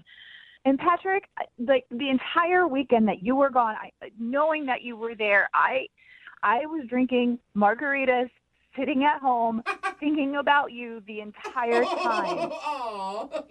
Well, it was good that you were thinking about me. All you had to do is send one text, make one phone call. That's it. I am apologizing. I have taken 100% of the blame for this. If you were listening, as you were supposedly listening while I was talking this entire time to a bunch of radio DJs, I said that I would take 100% fault for this. I am sorry. So, okay, I hear your apology on that, but now we have a whole other issue. I mean, what are you, 12 years old? You don't have a passport? You don't travel? I mean... Wait, that's still an issue? I haven't had a reason to have one, Patrick. I didn't know. Like, kids, like babies, come out of the wombs and get passports and travel all over. Your parents must have kept you locked in your basement. You know what? Like, what? This right here is why I didn't tell you, okay? This is why I had no idea how to tell you, because I was worried that you were going to sit here and berate me for not knowing something. You could just be really nice and be a good guy. It's not a matter of not knowing something. It's a matter of just having a brain to figure out. Like, Whoa! Patrick, we know you're angry, but, like, I thought you really liked this girl, dude. I did, but she doesn't have a passport. What kind of person doesn't have a passport? There's lots of people that don't have passports. No, there's not. I don't know anybody. Do you know anybody? I don't know anybody who doesn't have a passport. Mine's almost expired. I might not have one soon. Mine just expired, actually, so I technically don't have one either. I have one, so... You know, like, to get a passport, you go to the post office and take a picture and just mail it out, and they send it back to you. Like, it's not rocket science by any means. Oh, man. You know, I know what I'm supposed to do now. I can go and get one, and we can go on a trip together. We can do it the right way this time. All right, well, Tanya, would you like to go out with Patrick on a second date? We can do dinner. We'll pay for dinner. If you guys want to go on a trip, that's on you. But if you get a passport, you'd be willing to go out with Patrick again? Yes, it was my mistake. I would like to go on another date with Patrick. Wow, I'm impressed. I mean, he said some mean things, so. He's upset. Patrick, do you want to go out with Tanya again? I mean, somebody that can't call you back and is not responsive. And what person, again, does not have a passport? I would never go out with her again. What? After she was your dream girl and you were obsessed with her, the passport's the breaking point. My dream girl is gorgeous, nice, beautiful smile, and you know what? She has a passport. Okay. All right, Patrick, we found your deal breaker, I guess. So, my God. You know what? Just forget the whole thing. Forget that I even said yes. You are not the person I thought you were. You're crazy. I may be crazy, but at least I have a passport. He does have a point. Important PSA today for the second date update. Everybody make sure you go get your passport, everybody. Oh, my God. Seriously. Brooke and Jubal in the morning. Text in at 78592 says, Patrick is by far the biggest idiot you've ever had on the show. It's Brooke and Jubal in the morning. A bold statement. Not according to Patrick. If you missed today's second date update, Patrick wanted to call Tanya. They went out on a date. He liked her so much that he actually booked a trip to Mexico for the two of them on a whim to try to be spontaneous. And he was all about her. He's like, I have a caricature drawing of her, and I look at her all the time, and she's amazing, and blah, blah, blah. And then we got her on the phone, and she said that the reason she ditched him at the airport and he had to go to Mexico by himself was because she got there and she didn't realize you needed a passport to go to Mexico. Yeah. And she was embarrassed by that. Well, and of course, yeah. she'd be embarrassed. Right, but so embarrassed that you wouldn't call and tell him? I don't know. That's kind of weird. She said she felt so embarrassed that she didn't have a passport and didn't know that you needed a passport that she just didn't want to talk to him. But the worst part about it was that Patrick sort of freaked out at the fact that she doesn't have a passport. Yeah, what? All I can think is maybe he's just still really angry about having to go on a couple's retreat to Mexico by himself, and he's just blaming it on that. I don't know. It sounded like he seriously thinks anybody without a passport, it's like a character flaw for him. Yeah. Like there's something wrong with you if you don't have a passport. Some people don't need passports. I mean, I don't think I got a passport till I was in my 20s. Like, Oh, are you serious? well, okay, don't Get do out of that the to me studio. now. Jeez, leave. How do we hire Gross. him? Yeah, I know. Seriously. It's amazing what deal breakers people have. Like, it sounds like for Patrick, a deal breaker for him is if somebody doesn't have a passport. You know what's going to happen is that Patrick's passport is going to expire at some point, and he's not going to realize it, and he's going to, because that's how karma works. And he's going to show up to the airport, and they're going to be like, "Yeah, sir, you can't go on your trip. This is an expired passport." And hopefully it'll be with a girl that he really likes. And then she's like, dude, you let your passport expire? You don't have a passport now? Gross. Wow. Remember, if you want to do a second date update, all you have to do is email the show, and we will call the person who didn't call you back. Every Monday, Wednesday, and Friday at this time, we do the second date update. That's if you go on a date and someone blows you off. You want to find out why, we call them for you. We have Mike on the phone right now. Mike, how are you? Good. How you guys doing? Good. Now, you emailed us about a girl named Jenny. Tell us what happened. We were going to meet for coffee, and everything seems like really cool. I dug her. She seemed like she dug me. We had a lot of stuff in common, and we talked for like 15 minutes, and then she said she had to go. Like, it was out of the blue, and, you know, I was like, well, I'll give you a call. Okay. I called her and sent her texts, and nothing. Well, you only had a 15-minute date. Don't you think Yeah, but, that's you know, kind of weird that you know that you're into her? Well, I'm not in love with her, but she seemed like a cool person that I'd at least like to have an entire date with. So she must be really hot, is what you're saying. Yeah, she's very pretty, and she's super cool. So you just want to know why she hasn't called you back? Yeah. And why she left. I don't know if I had like a booger hanging from my nose or like what happened. Did you check the mirror? Yeah, I did. Was your conversation normal? Did you talk about anything out of the ordinary? No, we just talked about, you know, the small talk. You know, I didn't say, you know, hey, I'm in the KKK or anything like that. You know, it was just like a normal conversation. You usually wait till the second date to drop that bomb, huh? Yeah, that's... All right. Yeah. You may have the Okay. record for, like, ruining dates. Like, All right. 15 minutes, that's all it took. Okay, Mike, we're going to call Jenny right after this and ask her why she hasn't called you back, okay? I appreciate it. All right. Brooke and Jubal in the mornings. Second date update. Mike emailed us about a date he went on with a girl named Jenny. They went out for coffee for 15 minutes. She got weird, left, and he wants to find out why. So we're going to get her on the phone. Mike, you ready to call Jenny? Let's do it. All right. Have you ever had a date last less than, a half an hour? I've had a lot of dates last less than half an hour. If you know what I mean. 30 seconds long. And weird. Only one party was satisfied there, too. Yeah. That's how most of my relationships are.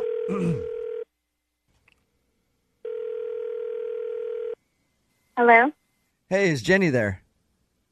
Yes, this is she. Jenny, how are you? This is Jubal from Brooke and Jubal in the Morning. I'm moving 92.5. Hi. Are you familiar with our radio show at all? Yeah, I listen to you guys all the time. Okay, well, thank you for that. I'm calling you because somebody asked us to do a second date update about you. Really? Yes. Can you think of anybody that you've gone out with in the last couple of weeks that might want to figure out why you haven't called them back? I mean, I've been on a couple of dates. Okay. So, This is a guy named Mike who tried to get a hold of you. He hasn't heard from you. He said you guys met for coffee and you were there for like 15 minutes before you got kind of weird and left and wouldn't let him walk you to the car or anything. well, I wouldn't exactly call that a date. Okay. But it was set up as a date. Usually when people take me out on a date, it's like dinner or something and not coffee. Okay. Is that why you haven't called him back? You didn't think of it as a date? I mean, he wasn't very gentlemanly. He didn't really know how to treat a girl. How could you tell that in 15 minutes? Well, for instance, he didn't hold out my chair when I was sitting down. He didn't compliment the way it looked. He took me out for coffee. He didn't even, offer me food. I mean, come on. Okay, so you I paid... mean, I looked pretty good for that date. You paid for your own coffee. You had to open your own door. God forbid you had to pull out your own chair. And that's why you were upset? Yeah, I was upset. He obviously doesn't know how to treat me, so why should I call him back? Do you like to be pampered? If you're going to take a girl out, take a girl out. Don't half-ass. I'm not going to be your friend. I'm like, Can I jump in? Material, Yeah, right? yeah, Mike, absolutely. Mike's on the phone. Okay. Jenny. Hey, Jenny. Thanks for returning my text and my calls. Is that sarcasm? Jenny, we were just meeting for coffee. Like, we could have grabbed dinner afterwards. I was just trying to have a chance for us to get to know each other without any, major pressure. It's not that I don't know how to treat you. I just didn't want to put you in an awkward position. So you didn't really give me a chance to take you out on a date. Jenny? If you're going to take a girl out on a date, take her out on a damn date. Don't be like, oh, I'm just kind of shying into this. I'm just going to tip my toe into the water. Jenny, how long have you been dating? I've gone out on a few dates, and nothing sucks more than being out with someone that you don't want to be out with, and you're at a restaurant, and you have to wait an hour. So I figured we have coffee. If it doesn't work out, then we're in and out in, 20 minutes or whatever. But, Jenny, after 15 minutes, you decided that he was not a gentleman at all, and you didn't want to go out with him because he wasn't paying for things? I expect a guy to, want to woo me. I want him to court me. Is that so wrong? Would you call yourself high maintenance? and be honest. I mean, first off, the, whole coffee thing just kind of threw me for a loop. So I guess I didn't Can I ask you, Jenny, why you agreed to coffee then? When I threw out coffee, you could have said, no, let's do something else. Well, it just felt like that's where you were putting me. You were putting me in the coffee date category instead of the date. Wow. Well, you know what, Jenny? I am going to agree that you are worth more than that. You are exceptionally pretty, and Mike, Jubal? I would encourage you to think with the right part of your body here, and that would be your brain. Do you want to take Jenny out on a second date if she'll go out on a second date with you? I'd be happy to take her. Now that I know that she doesn't want to do coffee, I'd be happy to take her to a restaurant. Jenny, the show pays for these second dates. I don't know if we can afford you, though. Yeah. You know what I mean? If we send you guys out on a second date, will you go back out with Mike? If he's actually serious about this, then yeah. Jenny, do you know how hard it is, I think, for any man listening to agree with Yeah. Mike's decision?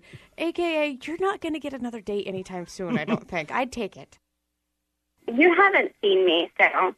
Oh, You haven't seen me. Jenny, it's All not right. all about looks. I know you think it is. No, but you it's know not. what, Jenny? It is, and you've won me over. After all this, at first I was kind of like high maintenance, whatever, but at least you own it. Jose, start booking a horse-drawn carriage right now. Yeah, jeez. This ends with me just thinking Mike's a dumbass. I think it ends with all of Seattle thinking Mike's a dumbass. No offense, Mike. Brooke and Jubal in the morning.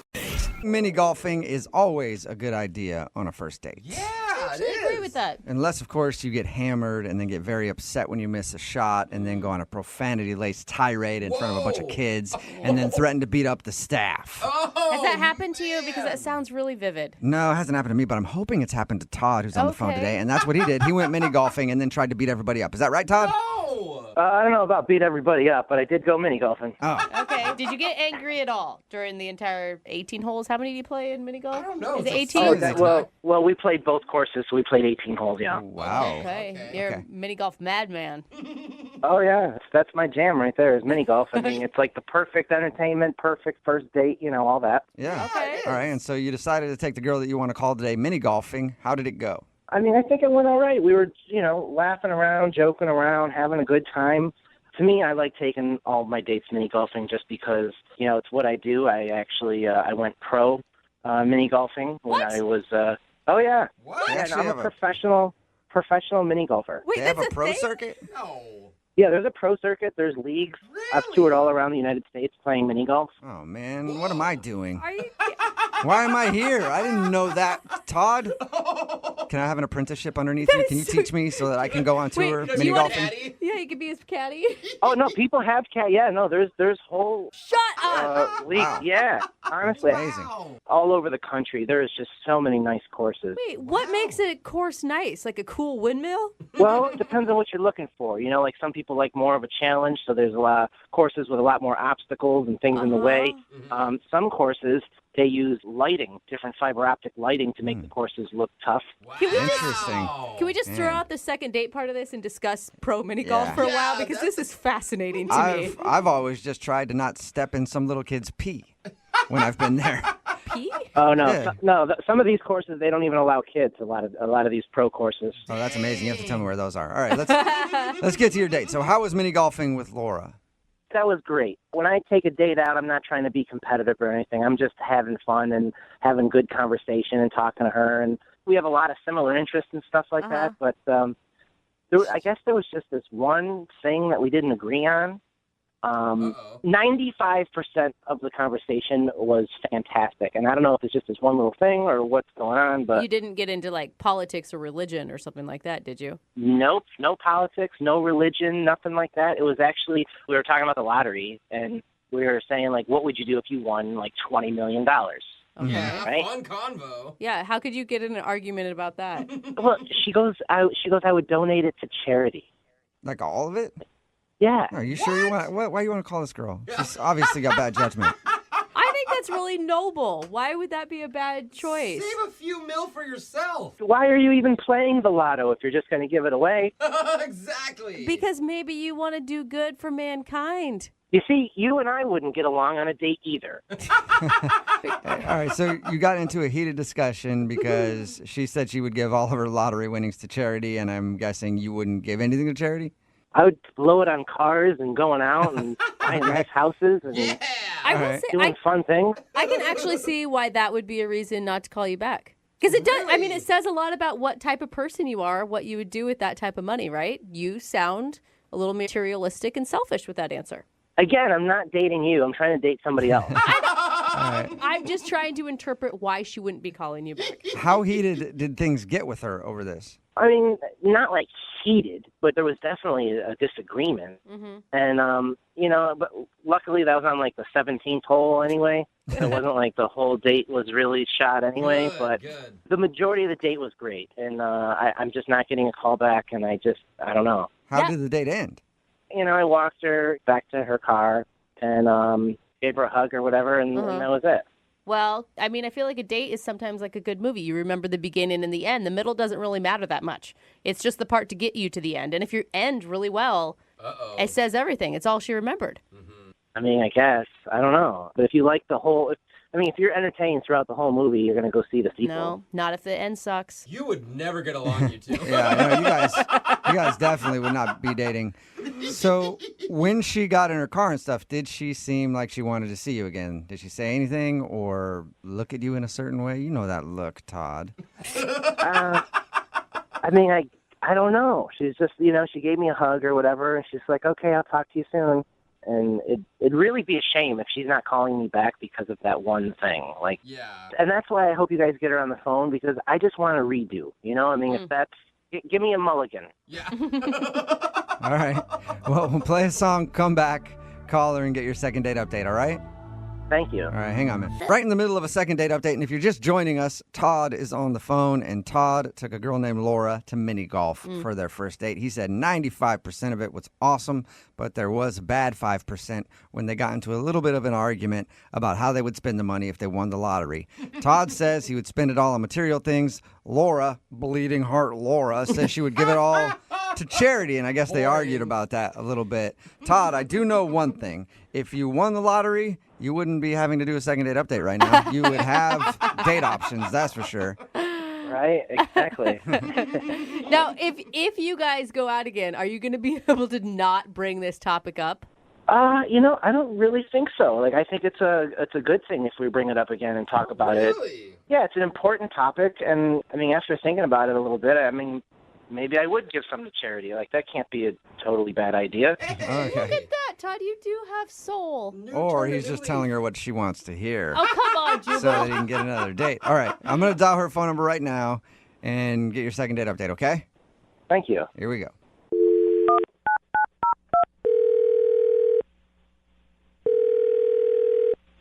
Hello?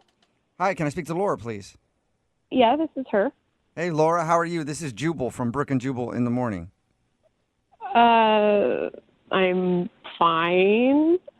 Who is this again? Jubal from Brooke and Jubal in the morning. It's a radio show. Okay. Which airs on the radio.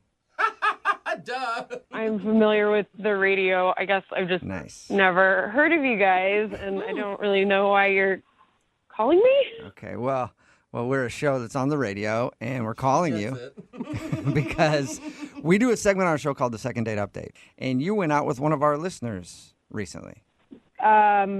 Which one? Who is this? Whoa, so there's a lot of options? Good for you. Well, I mean, that's none of your business, but no, who? Like, was it Jimmy? No, it was not Jimmy. We haven't gotten an email from a Jimmy yet about going on a date with you, but we did get one from a guy named Todd. Oh, okay. Oh, that Todd. Yeah. I remember Todd. That's what that sounded like. He says that you guys went mini golfing. We did. And now he says you're not calling him back, and he really wanted to see you again. What's wrong with Todd? I mean, I don't know if I feel comfortable talking to you people. Well, what can I do to make you comfortable, Laura? This is all about your comfort. That sounded even creepier to me for some reason. How about we already heard his side of the story, so maybe it's your chance to tell yours? Oh, so he told you his side of the story, did he? Mm-hmm, he did. What did he tell you? Well, he told us that you guys went mini golfing, and he says that most of it was great, and there was one time where he thinks he might have upset you because you two were talking about lottery winnings, if you had won the lottery, and he said he would just buy a bunch of stuff, and you were saying that you would give it to charity, and he thinks maybe that's the reason you're not calling him back.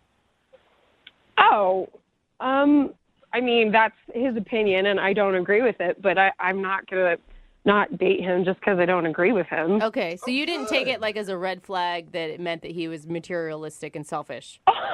No, I think most people would probably not want to give all of their winnings to charity. I mean, I think that's probably normal. Like, it wasn't like a good thing, but no, I mean, that wasn't the reason. So if that wasn't it, then why don't you want to see Todd again? So is it that he wants to see me? Is that what this is about? Is this why you're bothering me? Yes, this is exactly why we're bothering you. And he wants to see you again. Okay, that's super weird. And if he can't see you again, he at least wants to know why. Well, okay, that's fair, I guess. So he told you we went mini golfing, right? And that he's like a pro and all that. Oh, yeah. Yeah, he said he was really good. That, like, blew me out of the water. I didn't even know that those people existed. Yeah, you went on a date with a pro athlete. I know. It's pretty cool. Well, I mean, yeah. I mean, no, it is cool. Like, and I did think that was kind of cool. I didn't know it was a thing either. But we were golfing, and we were having a fun time, and he gave me some pointers and all that stuff, and I made a hole-in-one. Awesome. And he was like, yeah. But then he was like, hey, good job. And he smacked me on the butt. And I was like, okay, that's stepping over a boundary right there. A little aggressive. Yeah. So you didn't like that? It made me uncomfortable, you know, because like he's a dude, I'm a girl. I just didn't think it was appropriate. Yeah, Like, usually you should share like a first kiss before you go to butt grabs. Yeah. Did you tell him that you were uncomfortable with that and to not do it again? no, I probably should have, but I just I didn't want to, like, we were having a good time and I didn't want to, I just wanted to let it go because he's a pro. I don't know, maybe this is a thing they do. I have no idea. And I just let it go. But then at the end of the game, he did it again and he was like, nice playing with you. And like another little smack on the, and it just felt really gross and kind of porny. I don't know. Good job holding that club, little lady. You earned yourself a booty slap. Not everybody gets one of those. Yeah, it was just really uncomfortable. Yeah. I can see how that would Wait a minute. I could explain what's going on if you guys give me a chance to just say, like, I could explain this. You weren't supposed to jump in yet, Todd. Yeah, dude. Wait, what is going on? Laura, that's Todd. He's on the other phone, wants to talk to you, and apparently has no patience. Yeah, he's a little aggressive. I think she's right. Oh my god. Okay. No, it's okay, because I could explain. Like, I'm just excited to, like, hear your voice again, you know? Like, we had a good time. I just want to defend myself on that. Like, that's part of, you know, I didn't mean to cross a barrier that I shouldn't have, but that's just a part of the game. You got a hole-in-one, and I was excited for you. That's like, we do that in the league, and I know I probably should have said that, but it's just like part of the game. But that's guys. It's like a sports slap, Wait. like when you're running out on the field and your coach gives you a little slap on the butt. Is that what you were doing? It's just like in baseball. I'm sure you've probably seen people, like, you know, slap each other on the in baseball. Yeah, those dudes fondle each other all the time. They fondle themselves and each other. But here's the thing, Todd. Those dudes know each other. They're on the same team. They've spent countless hours together. I mean, we were already together for like 30 minutes, you know, and I just wanted to tell her congratulations and pop, you know? No, okay. I'm not a guy. Okay, 30 minutes is not enough time for you to be able to touch my butt. That's just not okay. And I'm not in the league with you. And girls don't understand why dude athletes do that anyway. Like, you don't see lady athletes smacking each other on the butt. I don't know. I slap my girlfriends every once in a while. Like, hey, good game, ladies. Really? I don't know. Why not? Dang, Brooke. That's really weird, and that's something you do. It's out there. All right, so For all sexes. You're not doing a whole lot of butt slapping then, Laura. No, I'm not. And this is a date, Todd. Like, you crossed a boundary, and I got you. I don't want to make you feel uncomfortable. You know, I wasn't trying to do that by any means. I was just getting really excited because you were getting really good at mini golf. We were having fun. We were laughing. Maybe I just misinterpreted the situation, but, you know, I would just like to get a mulligan here and go out on another date and, you know, try again and be respectful. Maybe we'll go out to dinner this time or something. And after you finish your food, he can give you a nice pat on the butt and be like, good job. Laura, would you like to go out on a second date with Todd? We will pay for it. I mean... I think his butt slap was an innocent thing. I really do. Yeah. And I feel like now he understands your boundaries. So maybe before he didn't get your boundaries. I don't know.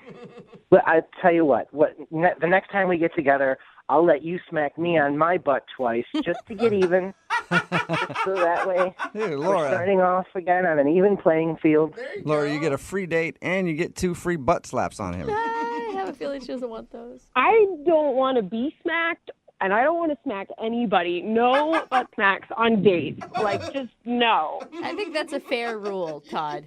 I can adhere to that, all right? I got you. Butt slaps are off limits, and that's fine with me. I'm all good with that. All right, Laura, so what do you say? Butt slaps off limits. Is the second date on? Will you go out with him again? Well, obviously, Todd, you went through all this trouble to do this, and the second date wouldn't hurt. I had a good time other than the butt slap. So why not? Why not? Yeah. Yes. All right. You got a second date, Todd. Congratulations. Woohoo! I just stood up and smacked my own butt. Yeah, congratulations. I'm smacking it for you over the radio, too. Good job. Brooke and Jubal in the morning. Text in at 78592 says, note to self, if I want to smack my date on the butt, just take them to do something sporting. Talking about today's second date update. If you missed it, Todd wanted to call Laura. She wasn't calling back after their date mini golfing. We got her on the phone and found out the reason why, and it's because Todd is actually a professional mini golfer. I didn't even know that existed. Yeah. But during their game, she would do something good, and he'd like smack her on the butt. Kind of like a sports slap. You know how you do that? Yeah. And she was kind of weirded out by it, and why is this dude smacking me on the butt? So she wasn't calling him back because she thought he was a little handsy. He told her that he was just like innocently like, hey, good game or whatever. Yeah. And they did decide to go out again, just no butt slaps anymore. I think it was good on everybody's. I mean, we talked it out. Yeah, they worked it out. Yeah. And now they're going on a second date. Remember, if you want to do a second date update, all you have to do is email the show, and we will call the person. People often say that romance is dead. Well, not today. Oh, good. Not when you hear today's second date update. Rachel is on the phone, and today she wants to call a guy named Josh, and they actually met in the most romantic way I've ever heard of anybody meeting each other. You better not be being sarcastic because I do not want to be disappointed today, Jubal Flag. Not one bit. Okay. Normally I joke about this kind of stuff, but this story actually really tugged at my heartstrings. Wait, you and have I thought those? it was a beautiful way to make a first connection. Rachel, how are you? Hi, I'm good. How are y'all? Not too bad. I can't wait to hear your I'm really story. excited for you to share your story with everybody. Tell us how you met the guy that you want to call today. So I met Josh. Actually, wait, hold on, Rachel. Let me give you some music to set the mood first. Rachel, Oh, yeah, I like that better. why don't you tell everybody how you met the guy that you want to call today? So his name is Josh, and we met at a moment when we were both really just raw and vulnerable. Whoa! We were puking off the same balcony. Shut up! I knew you were What? toying with me, Jubal. I What knew a it the whole time. Wonderful story of how love can overcome all things. And I just want to say I'm not proud of this. This is not a story that I really am proud to share. So you're not going to retell it at the wedding if it gets to that point. Maybe not. Maybe this will be a secret. So how'd you guys meet? Did your streams cross or? Oh, God. He asked for a napkin. Maybe he needed to hold your hair back at the same time. No. Okay, listen. I'm normally a lightweight, and I really wouldn't get this drunk at a party, but it was my roommate's birthday, so, what are you going to do? And I felt like I was, feeling really queasy, it wasn't about to happen, but I really felt in my heart that it was going to happen soon. See, you felt it in your heart. That love was about to come from your stomach and out of your mouth. Would you rushed over to a man to meet him real quick before you started vomiting? No, come on. I went to the bathroom. I tried to get in the bathroom, but somebody was in there. Uh-huh. So it was just the only thing that I could think to do was to run outside, and I leaned over this balcony, and I, just puked my guts out. And, I'm so embarrassed. And then I looked up, and there was this guy right next to me doing exactly the same thing. Oh, my gosh. And we locked eyes, and it was so romantic. Shut up. No, it was pretty gross. Did you, immediately strike up a conversation hey, what are you doing out here, too? It was kind of sweet. We, started laughing at each other. Yeah. And it was just sort of this moment of well, here we are. Yeah, I mean, you've seen each other at probably your worst already. Oh my God. It's all uphill from that point, I would think. Exactly. You're just praying that one of you has some gum on them? I mean, we didn't kiss that night. Okay. Needless to say. Did he ask for your number or something at that point? So the thing is, it was kind of a funny situation. We started laughing at each other, kind of. And he asked for my number, and I was like, what the heck? And I gave it to him, and all of a sudden we had plans to go get dinner and see a movie. And oh my God! So you actually went on a real date? I was thinking that your date was just the balcony moment. No. Real actual plans. Okay, and Awesome. Did your other plans involve vom too, or did you guys have a vom-free date? we talked about it and we decided one drink each at the dinner. No matter what. You're capping each other. That's kind of cute, though. So how was dinner? Well, okay, so it actually ended up not even happening. What? Oh, no. No. Yeah, got there, started getting all of these texts from my roommate that my cat had been missing. And so I'm like freaking out, pretty much immediately had to leave right when my food got there. That sucks. Yeah, but he was super nice, drove me back home, and I felt like such a jerk because I didn't even say goodbye. I like ran out of the car, went inside. Yeah, I know, but I love my cat. Did you find your cat? Yeah, it turned out he was in the closet, so it was like a huge to-do for absolutely nothing. Oh, I'd be pissed. Man, roommate Did with the you block. text this guy or call him and let him know what happened? Yeah, like I tried to call him and apologize for like running off. You know, it's not my fault that my cat got lost, but I can't get a hold of him. It's been like 4 days. I don't know what's up, and I really just I want to explain myself. Okay. Well, we'll play a song, come back, call him, and get your second date update, okay? That sounds great. I mean, he just seemed like a really cool guy. I don't really want this opportunity to pass me by. All right, we'll do it right after this. Hang on. Moving 92.5. Brooke and Jubal in the mornings. Second date update. Hey, Rachel, I really don't know why you're not getting a call back. Your dating experience had all of the key elements that it takes to be successful in love. You had projectile vomiting, and you had missing cats. And that's really all you need to win at this crazy little game that we called love. It does sound like a Taylor Swift song. If you missed the first part of the second date update, Rachel is on the phone. She wants to call a dude named Josh. They met at a house party when both of them were vomiting on a balcony. They struck up a conversation after and agreed to go out on a date. They didn't really finish the date, though, because when they met up for dinner, at the beginning of it, she started getting text messages from her roommate saying that her cat was lost. So she stopped the date. He drove her home. She ran out of the car, and she hasn't heard from him since. So we're about to call him and find out what could have possibly gone wrong in that whole thing. Detective work. And it seems like if a guy's cool with the vomit part, you think he'd be cool with the freak out on the cat issue. Right? Yeah. So, I mean, I don't think you could have done anything worse than what you started with. That's why this whole thing just doesn't make any sense to me. I really appreciate you guys calling for me. No problem. All right, I'm going to dial his phone number right now. Here we go.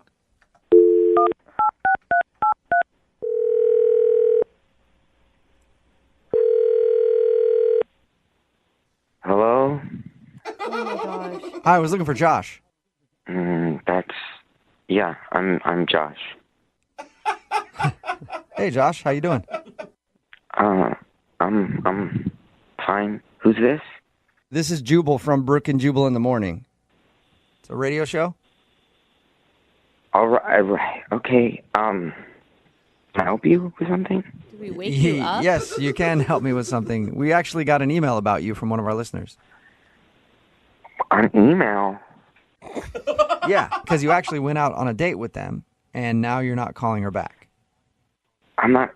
Who am I not calling back? Her name is Rachel, and she said that you guys met at a house party and then went out to dinner, but the dinner had to be cut short because of a missing cat. Oh, the cat.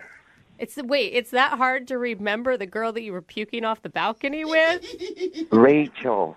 Yeah. So you remember Rachel? Yes. Did you like Rachel? Yeah. I liked Rachel. I feel like you don't actually remember Rachel the way that you answered that. Sure, I liked Rachel. Oh, that girl. No. I liked her. I did. Okay, so why not call her back? She said it's been 4 days since your date, and you haven't been responding to anything. Oh, no, it's been 6 days. It's been 6 days. Wait, so you've also been counting how many days it's been since you haven't called her back? Well, I kept track of it because that's how long I've been in the hospital. What? What? Oh my God! Are you currently in the hospital right now? No, I just got out yesterday. Oh my God! Is that why it sounds like you're on drugs right now? I'm a little bit on some painkillers and stuff. Whoa. Are you what okay? happened? It was such a crazy night. So her cat was missing, and I remember she was really distraught, so I felt bad, and she got out of the car, so I drove around the corner, and then I decided to get out of the car to maybe look for the cat, because I thought maybe the cat was outside or around the area. So I was looking for her cat, and it was really dark, and I couldn't really see that well, and then a car came and hit me. What? You got hit by a car? Oh my god. Yeah, I got a broken arm, and I got a couple of broken ribs. Oh my god, you're lucky that's it. Dude. Yeah, I've been in the hospital because that happened. So you were going to call her back, but obviously you've had other things going on right now. Yeah, it's just been nuts dealing with all this stuff. Does she know that? I'm so glad you're okay. Yeah, we talked to her. It sounds like she doesn't have any idea that you got hit by a car looking for a cat. I don't know. I've been in the hospital. I don't know what she knows. God, I would feel so bad if I was bad. Rachel. Yeah. I It would was, blame myself forever. Very nice of you to try to find her cat, though. I didn't find the cat. No, you didn't. No, you found a car instead. You definitely found a car. Hey, Josh. Mm-hmm. I hate to throw you under the bus again, but Rachel is actually on the other line listening to this conversation and wants to talk to you. What? Yeah. Rachel's here? Hi. Oh my God. I'm so glad you're okay. Oh my gosh. Josh, are you there? I feel like it's too many pain meds to comprehend. Yeah. No, I'm here. I'm here. But what? So what's happening? Oh, poor Josh. You're so sweet. I thought that you weren't calling me back because I screwed up our date. I thought that you were mad at me. She's trying to laugh it off. No, I was in the hospital. Yeah, I know. We heard the sirens when we were looking for my cat, and and that was you. Oh, God. That's so crazy. Yeah, that must have been for me. I'm sorry. No, please don't apologize. Oh my God. Yeah, what are you apologizing for, Josh? I hope the noise didn't inconvenience you. I'm sorry, I got hit by a car and there happened to be sirens. Oh, I feel so guilty, Josh. I'm sorry. Oh. No, it's fine. I wanted to help you find your cat because you seemed really upset, and I just wanted to help you. How is this turning weirdly romantic? Thank you. That's really sweet. So, Rachel. Yeah. Your cat. Did you find it? Yes. Don't worry about him, please. That's good. Where was it? Oh my God, Josh, you're gonna hate this. He was in my closet. Oh, Safe and sound. I'm so sorry. He was in your closet? Oh, Josh. Yeah, Josh, you got hit by a car trying to find her cat, and the whole time it was hiding in her closet. Oh my God. Oh my God, you guys. Man. I'm sorry. That to is laugh. so sad. Bad Oh, timing. Josh, but you're trying to do such a nice thing. Oh, man. Maybe on our second date, I can pay just even the score. Actually, Rachel, here, I'll ask a question for you. Hey, Josh, would you like to go out on another date with Rachel? We will pay for it. So, you're serious? The cat was in the closet the whole time? Yes. Oh my God, I don't blame I know, you. Josh. It would be tough to hear, too, if I were in your shoes. Dude, that's all he's going to be thinking about. But would you like another date with Rachel? She'd love to see you again. I'm just like, I'm on a lot of medication, and I don't know when I can go out again. Okay. Oh my gosh, Rachel. I can come and visit you, and I'll bring you dinner because I think it's the least I can do, honestly. Yeah, that's close to paying for his Yeah. medical bills. How about it, Josh? Will you let Rachel come over and bring you dinner, and you guys can have another date? Safer. That'd be nice. All right. Well, congratulations, Josh and Rachel. You guys got another date. All it took was Josh being hit by a car. Couple broken bones. Yeah. Thank you guys so much for getting in touch with him. I completely misread all of this. Yeah. I never would have known. And you know what? I think we all learned something here because, Rachel, I started this off by saying, since you two met puking, and then you had the missing cat, I said that was the recipe for true love. I think we found what the recipe is. The recipe for true love is projectile vomiting together, a missing cat, and then getting hit by a car. Wow. And that's what true love is. That's all you need in order to have a healthy relationship. Congratulations, Rachel. Thank you. Thank you. And Josh, rest up, man, okay? Yeah, I just in the closet the whole time. Yeah. Brooke and Jubal in the morning. Just got a text in at 78592 says, if those two go out again, somebody's going to die. Stop them. It's Brooke and Jubal in the morning. If you missed today's second date update, this girl, Rachel, wanted to call a guy named Josh. They met at a party because both of them were puking on the balcony together. Kind of an awkward way to meet. Then they went out, and in the middle of their date, like right as it started, her roommate texted her and said, your cat's gone missing. So she had to end the date to go home and look for her cat. And then she hadn't heard from Josh after that at all. It turns out that Josh dropped her off and saw that she was concerned about the cat, so he pulled around the block and went to go help look for the cat. Because he'd probably want to be a nice guy and not be creepy and be like, I'll help you, I'll stay with you, I'll help you. Because they just met each other, and he ended up getting hit by a car. You can't say it without laughing. It's I know. so messed up. It sucks. It's funny because of the luck, not because Yeah. of what happened. I know, yeah. And he's recovering and fine. Good. And they will probably go out again, or at least maybe she'll pay for his hospital bills or something. Oh my God, someone texted in that second date update sounds like a demented Nicholas Sparks movie. Yeah, the guy who wrote The Notebook. It does sound like that, like a very, very, very weird love story. But I feel like those two have a bright future together. Yeah. I hope so. As long as they keep their distance from each other. Remember, if you want to do a second date update, all you have to do is email the show, and we will call the person who didn't call you back. One of the things that I always find interesting when doing these second date updates and reading the emails that we get in is why people liked somebody. And Tim is on the phone today to do a second date update. He went out with a girl named Nicole, and he described in his email the reason that he likes her. He said he met her on Tinder, and she was, quote, pretty, but she had silly photos. So he liked her.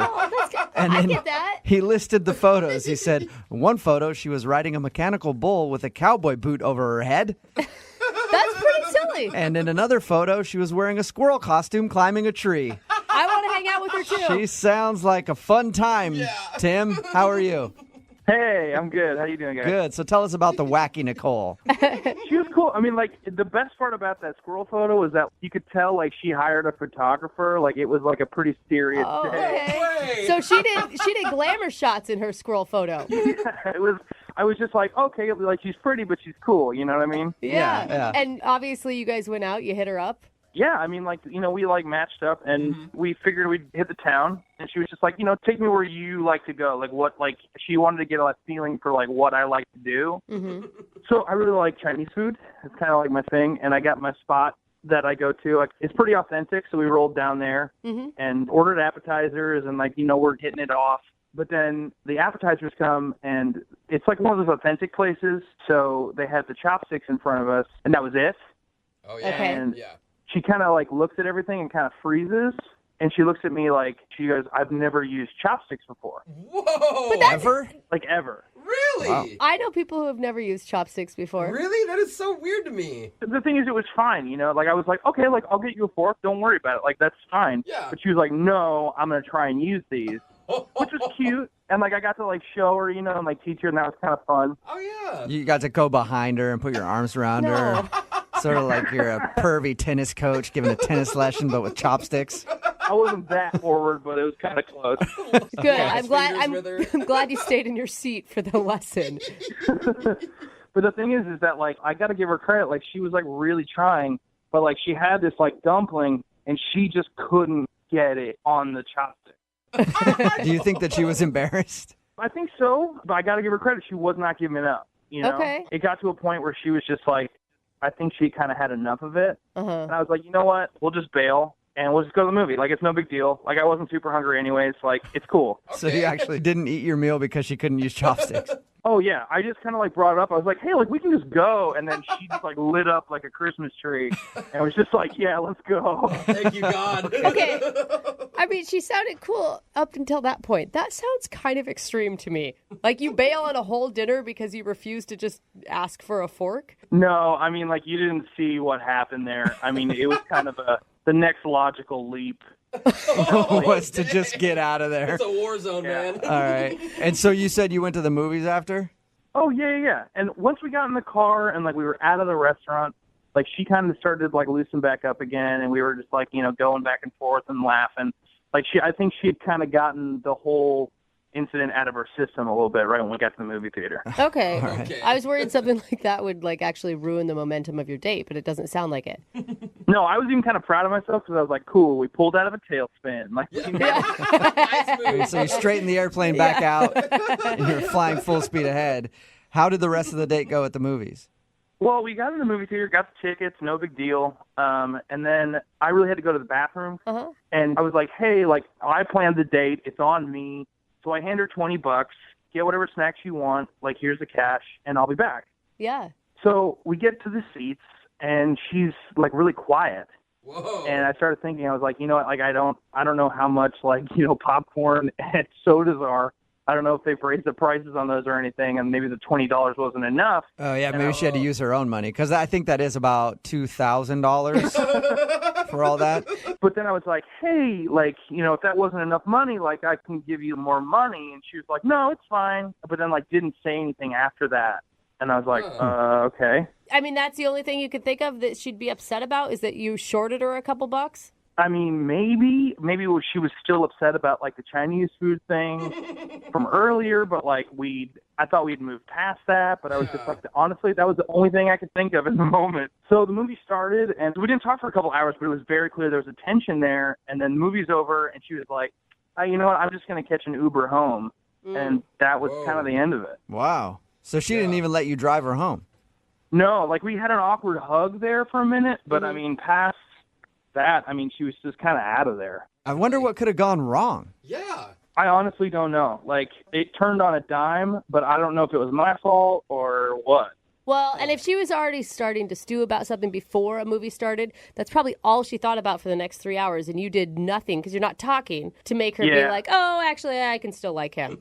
Yeah, I don't know, but that's why I emailed you guys, because somebody's got to figure this out, because it's been driving me crazy. Okay. All right, well, we'll play a song, come back, call her, and get your second date update, all right?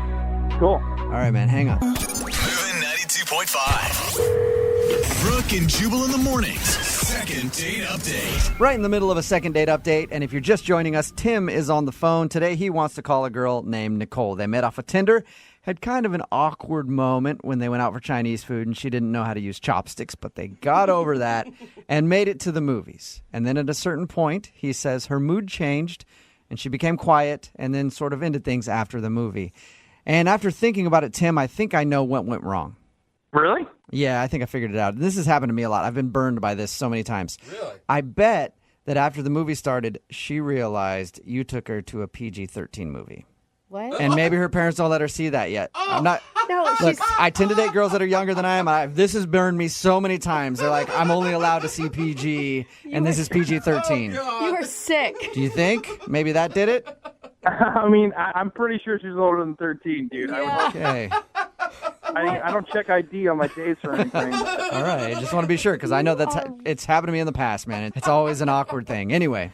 Oh, Tim can't figure out why she's not wanting to go out with him again. So we're about to call her and find out why. And if she was honestly upset that you gave her a 20 and she needed more money for the food at the concession stand, do you really want to talk to her again? Because that seems so petty. I mean, no. I mean, if she's going to get upset about that little money, then I don't think it's going to work out. But I mean, I don't think that's it. But I couldn't think of anything else in the moment, you know? Plus, she probably gets an allowance anyway. You are so wrong, Again, Jay. she's not even thinking about that. All right.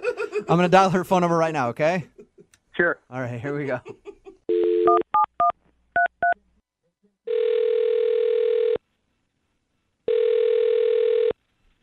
Hello. Hi, I was looking for Nicole. This is Nicole. Hey, Nicole, how are you? My name is Jubal from Brooke and Jubal in the morning. Okay. What is that? It's a radio show. Are you selling something? No, I'm not. Well, I am, but we can talk about that later. I'm calling you for something else. Okay. Is this a joke? No, it's not a joke. Oh, I hear people laughing. Yeah, that would be Jose. I tend to do that. I'm calling you because one of our listeners sent us an email about you. Okay, this seems like a prank or something. It's not a prank, I promise you. Actually, the guy who emailed us speaks very highly of you. His name is Tim. Tim who? Tim, he's a guy that you met off of Tinder and you went on a dinner and a movie date. Oh. Okay. Okay. Why did he email you about me? Because we do a segment on our show called The Second Date Update. So Tim is wondering why you're kind of giving him the cold shoulder. This is a weird thing. I mean, he called you. Why wouldn't he just call me? I guess he's been trying to call you, but every single time he texts you or tries to get a hold of you, you just tell him that you're busy.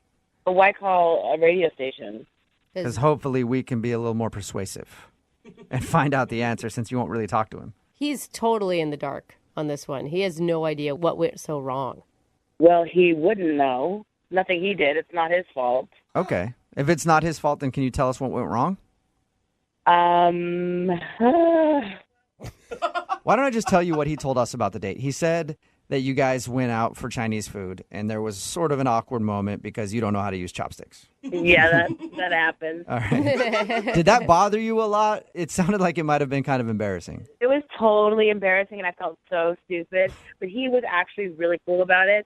I'm sure that if I named a few other guys, if I had gone out and been in that situation, they would have made me feel really stupid.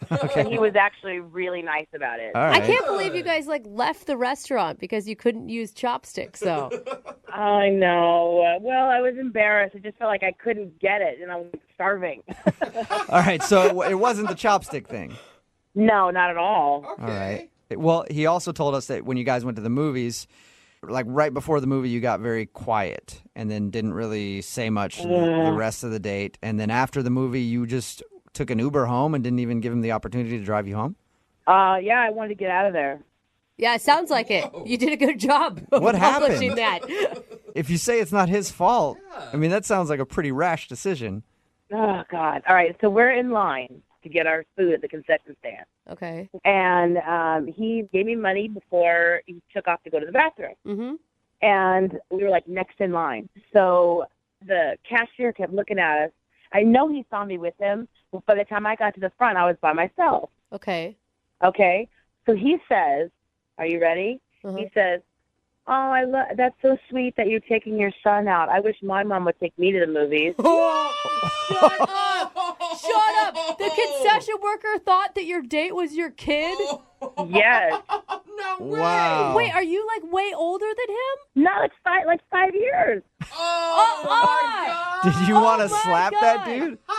Oh my God, I wanted to slink away. I felt like throwing up. I was so embarrassed. Oh, poor I just felt horrible. Who does that to somebody? What did you say back to the concession worker? I didn't say anything. He just kept going on about how he wants to spend more time with his mom, and he misses her, and he was loud. I was so embarrassed. Everyone Okay, can hear, but the thing is, concession stand workers at movie theaters are usually 15 years old or 16 or something. I mean, maybe he just didn't have a good grasp on age.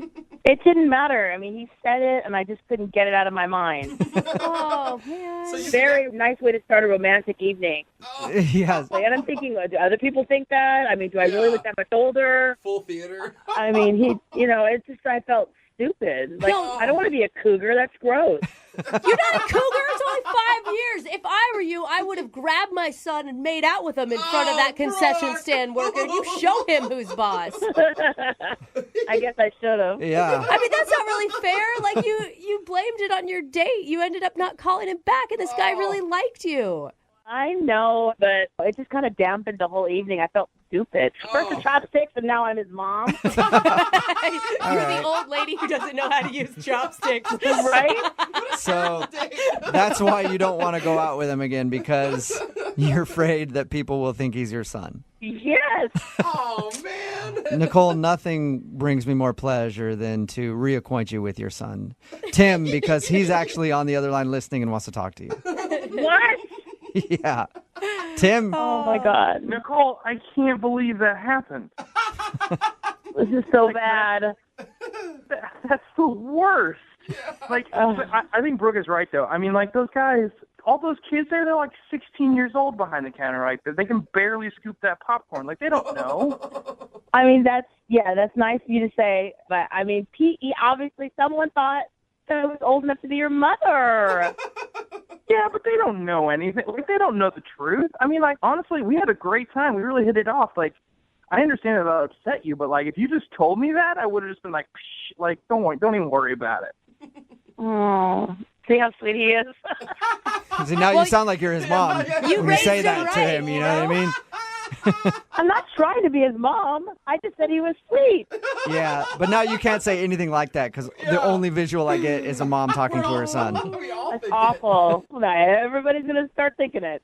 Yeah, but maybe you're placing the wrong blame. Maybe it's not because you look old. Maybe it's because, Tim, do you look super young?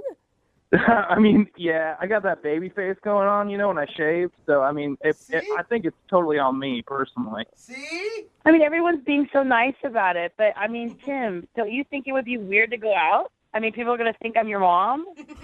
Here's the thing, Nicole. Like, whenever you're seeing anybody, like, there are going to be people who have a lot of things to say about a couple.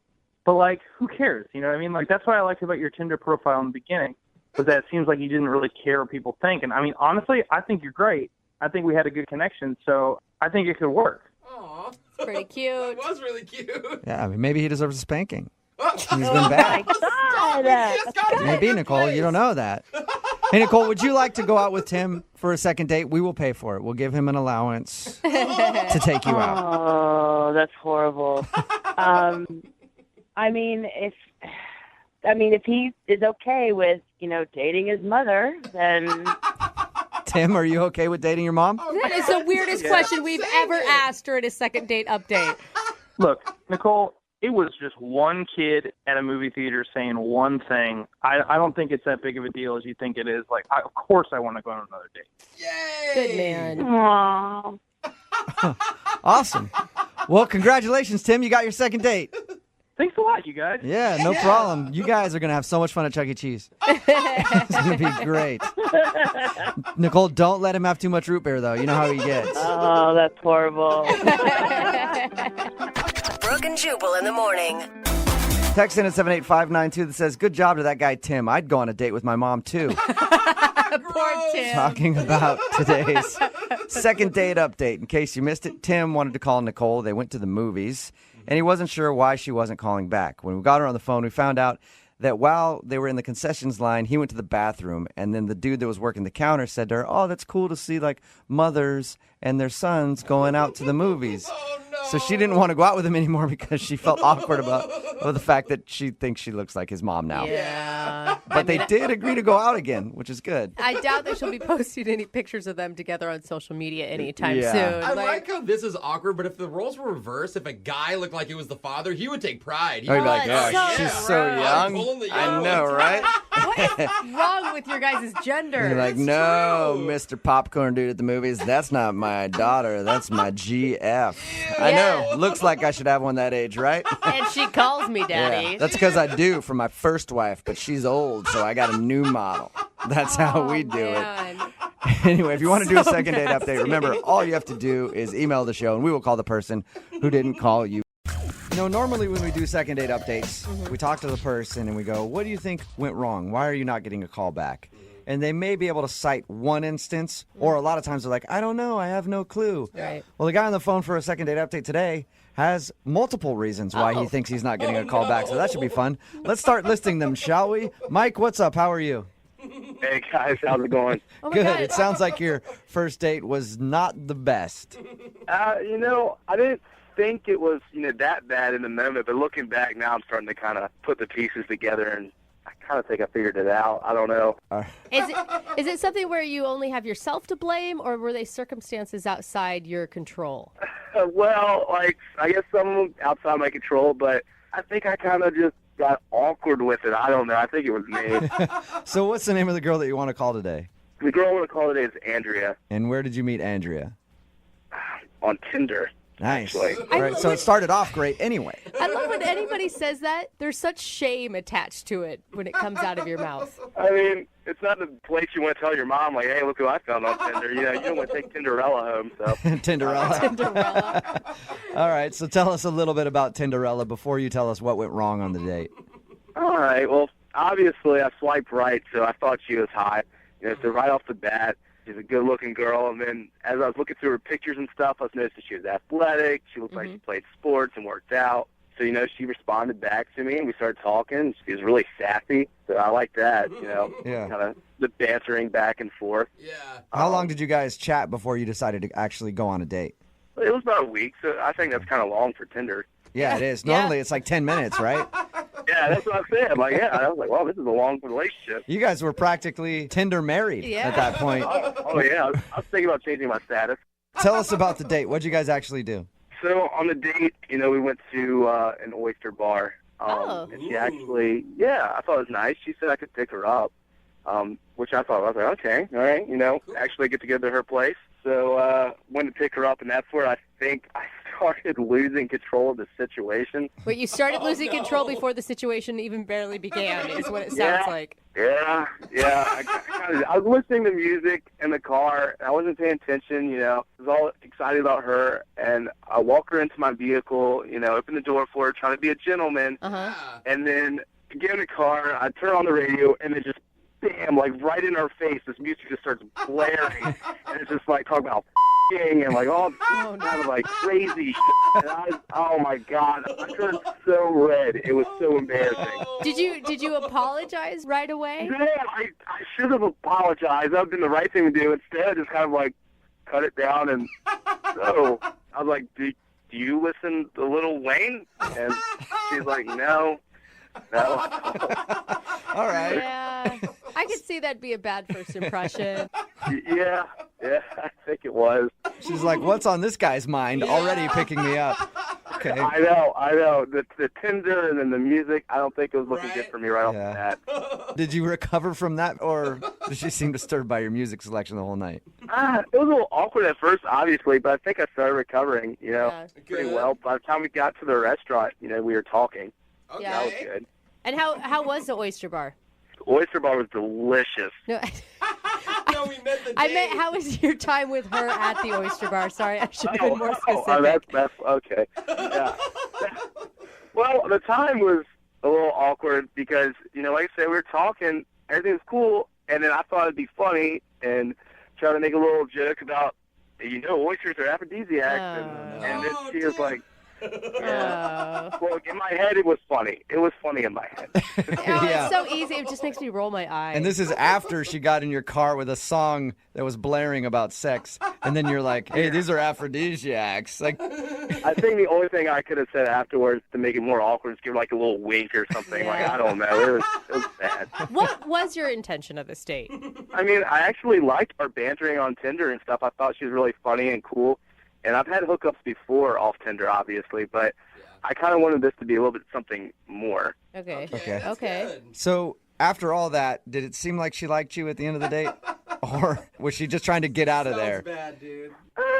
Once again, we start picking back up, and then we get to her place, I start walking her to her door, and then, I thought the stars were aligning. This is it. I've done this many times before. I lean in for the kiss, and then she's just kind of like, not tonight. Oh, Yeah. man. Ouch. Yeah. How'd you feel when she said that?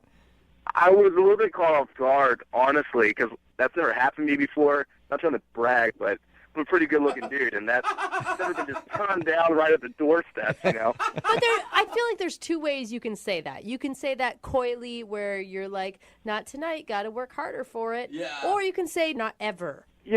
Looking back at it, it kind of seemed like she was just a little bit irritated. So I didn't know that she was done with me. I thought, she needed a moment to get away from tonight and maybe go think things through. Kind of decompress a little bit.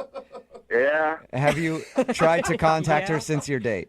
Yeah. I reached out to her and tried texting her and calling her because she did give me her number. Good. But she never really responded. You should have just sent her a link to that Lil Wayne song you were listening to. I know. I wanted a box of oysters or something. Yeah. All right, man. Well, we'll play a song, come back, call her, and get your second date update, okay?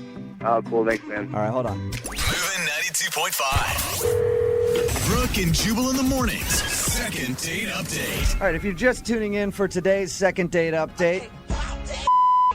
Oh. Whoa. Sorry. Song kind of came out of nowhere. It's Brooke and Jubal in the morning. That's exactly what happened to Mike on his first date. Oh. He thinks that the girl might not be calling him back because a string of things went wrong. He met her on Tinder. They decided to go out to an oyster bar. But when they first got into his car, he forgot that his radio was on to a very inappropriate song. He turned his car on and then just had to look over at her and go, sorry about that. Romantic. Mike, are you ready to do your second date update? Absolutely. All right. Is that kind of like the song that was playing in your car when she got in? Yeah, except it was way, way worse. Worse than that. There's music that's worse than that? One long beep. Yeah. Mike, she denied your kiss at the end of the night. Is that actually why you want to call her? Actually, I really feel like there could be something way more, than just a little Tinder hookup. All right. Well, I'll dial her phone number right now, get her on the phone, and find out why she's not calling you back. All right, I'm a little nervous, but all right. Here we go. Oh, sorry. Turn it off. Hello? Hi, is Andrea there? Yeah, this is she. Hello, Andrea. How are you? My name is Jubal, and I host a radio show called Brooke and Jubal in the morning. Okay. How are you doing today? Good. I'm sorry, did you say you were calling from the radio? Yes, a morning radio show. What's going on? We do a segment on our show called the Second Date Update. What that is if you go out on a date with somebody and then don't call them back after, they get in contact with us to see if we can get you on the phone and find out what went wrong. Okay. And so somebody just emailed us about you. What? This is so weird. His name is Mike, and you guys met on Tinder. Oh, my God. Mike? Yes. Mike has been trying to contact you since your date, but apparently you haven't answered any of his phone calls or text messages. And he didn't take the hint, apparently. Well, he took the hint. He knows that you don't want to get back to him for some reason, but he doesn't know why. So he asked if we could get you on the phone and get that answer. On the radio. Yes. Did you like Mike at all? Well, what did he tell you guys? What do you know? He told us how you met. He also admitted to us that he feels like your first date was kind of awkward. There was a point, I guess, where he picked you up and you got in the car and he had a really inappropriate song blaring on the radio. He thought you might have felt awkward about that. Yeah, that was weird. I don't. But, He also told us how you turned him down for a kiss at the end of the date and you said, no, not tonight, or something like that. he told you a lot. Yeah, he did. He told us all about your date. He also said that he really likes you and wants to see you again. God, honestly, the most shocking part of the night was when he came to pick me up. He looked nothing like his Tinder profile. Oh. He catfished you? Oh. No, it's not that he didn't, like it wasn't like he was a different person. He had bruises all over his face. Wait, when he came to pick you up? Like, he looked like he got the kicked out of him. Really? What? He did not mention that. Huge black eye, fat lip, like, and I was like, oh my God, what happened? What did he say? It's so weird. He told me that he, like, does that sometimes. He gets into, like, fights with his friends, like, MMA style in his backyard. Oh, like my once a gosh. month, like a fight club thing. They fight each other, and so you're just super like whatever, like no big deal.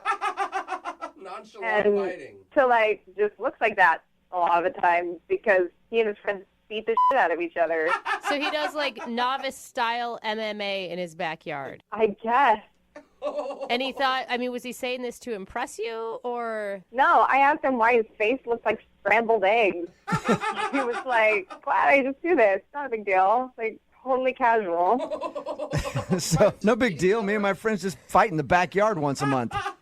Yeah, it was so weird. I mean, he could have like at least warned me that he was gonna look like, cheese grater went on it. Like I couldn't look at him. Would you have gone out with him though if he would have said, "Hey, by the way, this is what I do in my spare time, and I'm going to show up with a black eye"? Oh, that's so weird. It's so weird. Who does that? What kind of psychological issues go to the meeting to beat the crap out of each other? Like, what is that? He didn't tell us any of that. He just told us about your date, and it was all good except for those couple of weird things. He didn't tell us that he showed up and looked like somebody had beaten him with a bag of pennies. It was horrifying. I couldn't believe it.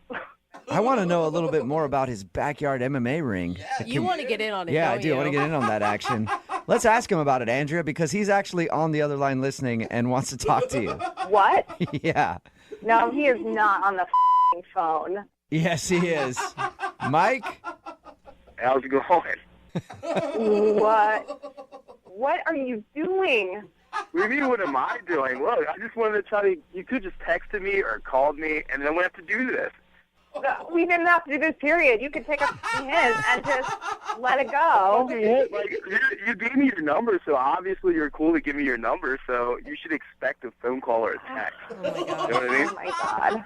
Okay, Andrea, first off, my face looks great right now. I've never broken a bone or anything. It was just a little beat up, and for the record, I won. So there you go. Just a little beat up? Oh, my God. That wasn't even that bad. Normally it looks like my face went through a grinder, but this time it was fine. Oh, my God. And that's supposed to be attractive to me? Andrea, look, I had a fight the night before with my bros, so I don't know what you want me to do. Your bros? Oh, my God. I didn't think it was going to be that big of a deal. Honestly, you saw by my pictures that I like athletic things and MMA and stuff. Athletic things is one thing. Beating the shit out of each other in a backyard for the giggles is a completely different psychological issue. It's making me better. It's making me better. Like, I don't understand what's the big deal. What is it making you better at? Better at what? Well, I don't even know why you're so upset, but you should be excited to have, like, friends that enjoy hanging out with me and stuff. That should say something about my social life. It does say something about your social life. I'm learning everything I need to know. I mean, what were you doing the other night before our date? Were you just petting your cat and watching Netflix or what? Are you judging me? Is that what's happening right now? Oh, wow. Is this your attempt to, like, get me out on a second date with you? Seriously? No, I just don't understand. Like, all of a sudden you're coming out, like, bashing my face, which it already was bashed enough. Don't need any of that. So You were eating oysters and blood was dribbling onto your chin. Shut up. Well, it was just, I keep telling you, it was just from the night before. It was just a little cut. And you bleed a little bit. I'm a man. I can handle it. It's not a big deal. How the hell do you think that someone wants to kiss a person who's bleeding all over their food? Oh, my God, seriously. He leaned toward me and I was like, seriously? You want me to kiss that? Hell no. Mike, I support your MMA backyard fighting if you want to do that, but why didn't you warn her though? Like, hey, I'm going to show up and my face is going to be bruised. Honestly, it was just the night before, and I thought, hey, I didn't think it looked that bad, honestly, in comparison to other times. Or and better my bros told me it wouldn't be a big deal. They thought she'd be cool with it. Why would you plan a fight the night before a first date? Like, if that's going to be your hobby, maybe wait till after. I mean, I get what you're saying there, but we plan this every month. It's the same day, so I wasn't going to miss it. You know what I mean? It's the same day every month. That's more important than her, duh. Andrew, look, sometimes, I go through there, I don't even have, like, a scratch on my face or anything. Like, I'm completely fine. So, like, that night, a little bit rougher, I'll admit, but whatever. I didn't think it'd be that big of a deal. And right now, face looks fine. But you should come out and see me now. Yeah, I'm good, thank you. Are you sure, Andrea? Because I would like to ask you out on a second date with Mike. We will pay for it if you'll go out with him again. I'd rather punch myself in the face than go on another date with him. Oh, come on. It's really not that big of a deal. I don't know why you're making this a big deal. Look, I look great right now. I look better than my Tinder picture, honestly. Listen, I'm not into this. I'm sure there's somebody else out there who will totally appreciate it. Maybe, but I'm out. Mike, I'm sorry. No second date, man. That's a bummer, man. I really liked her. Yeah, I know. Hey, you know what, Mike? Sometimes in dating, it can give you the uppercut and you can be up against the ropes. But I know that you can get back on track and stand up like the true champion you are and get back in the dating world. Awesome, bro. I'm pumped. Let's go do this right now. Why don't you just come fight with me? I am not going to one of your backyard brawls, Mike. Come on, man. Come no. Do it. I don't want to do it.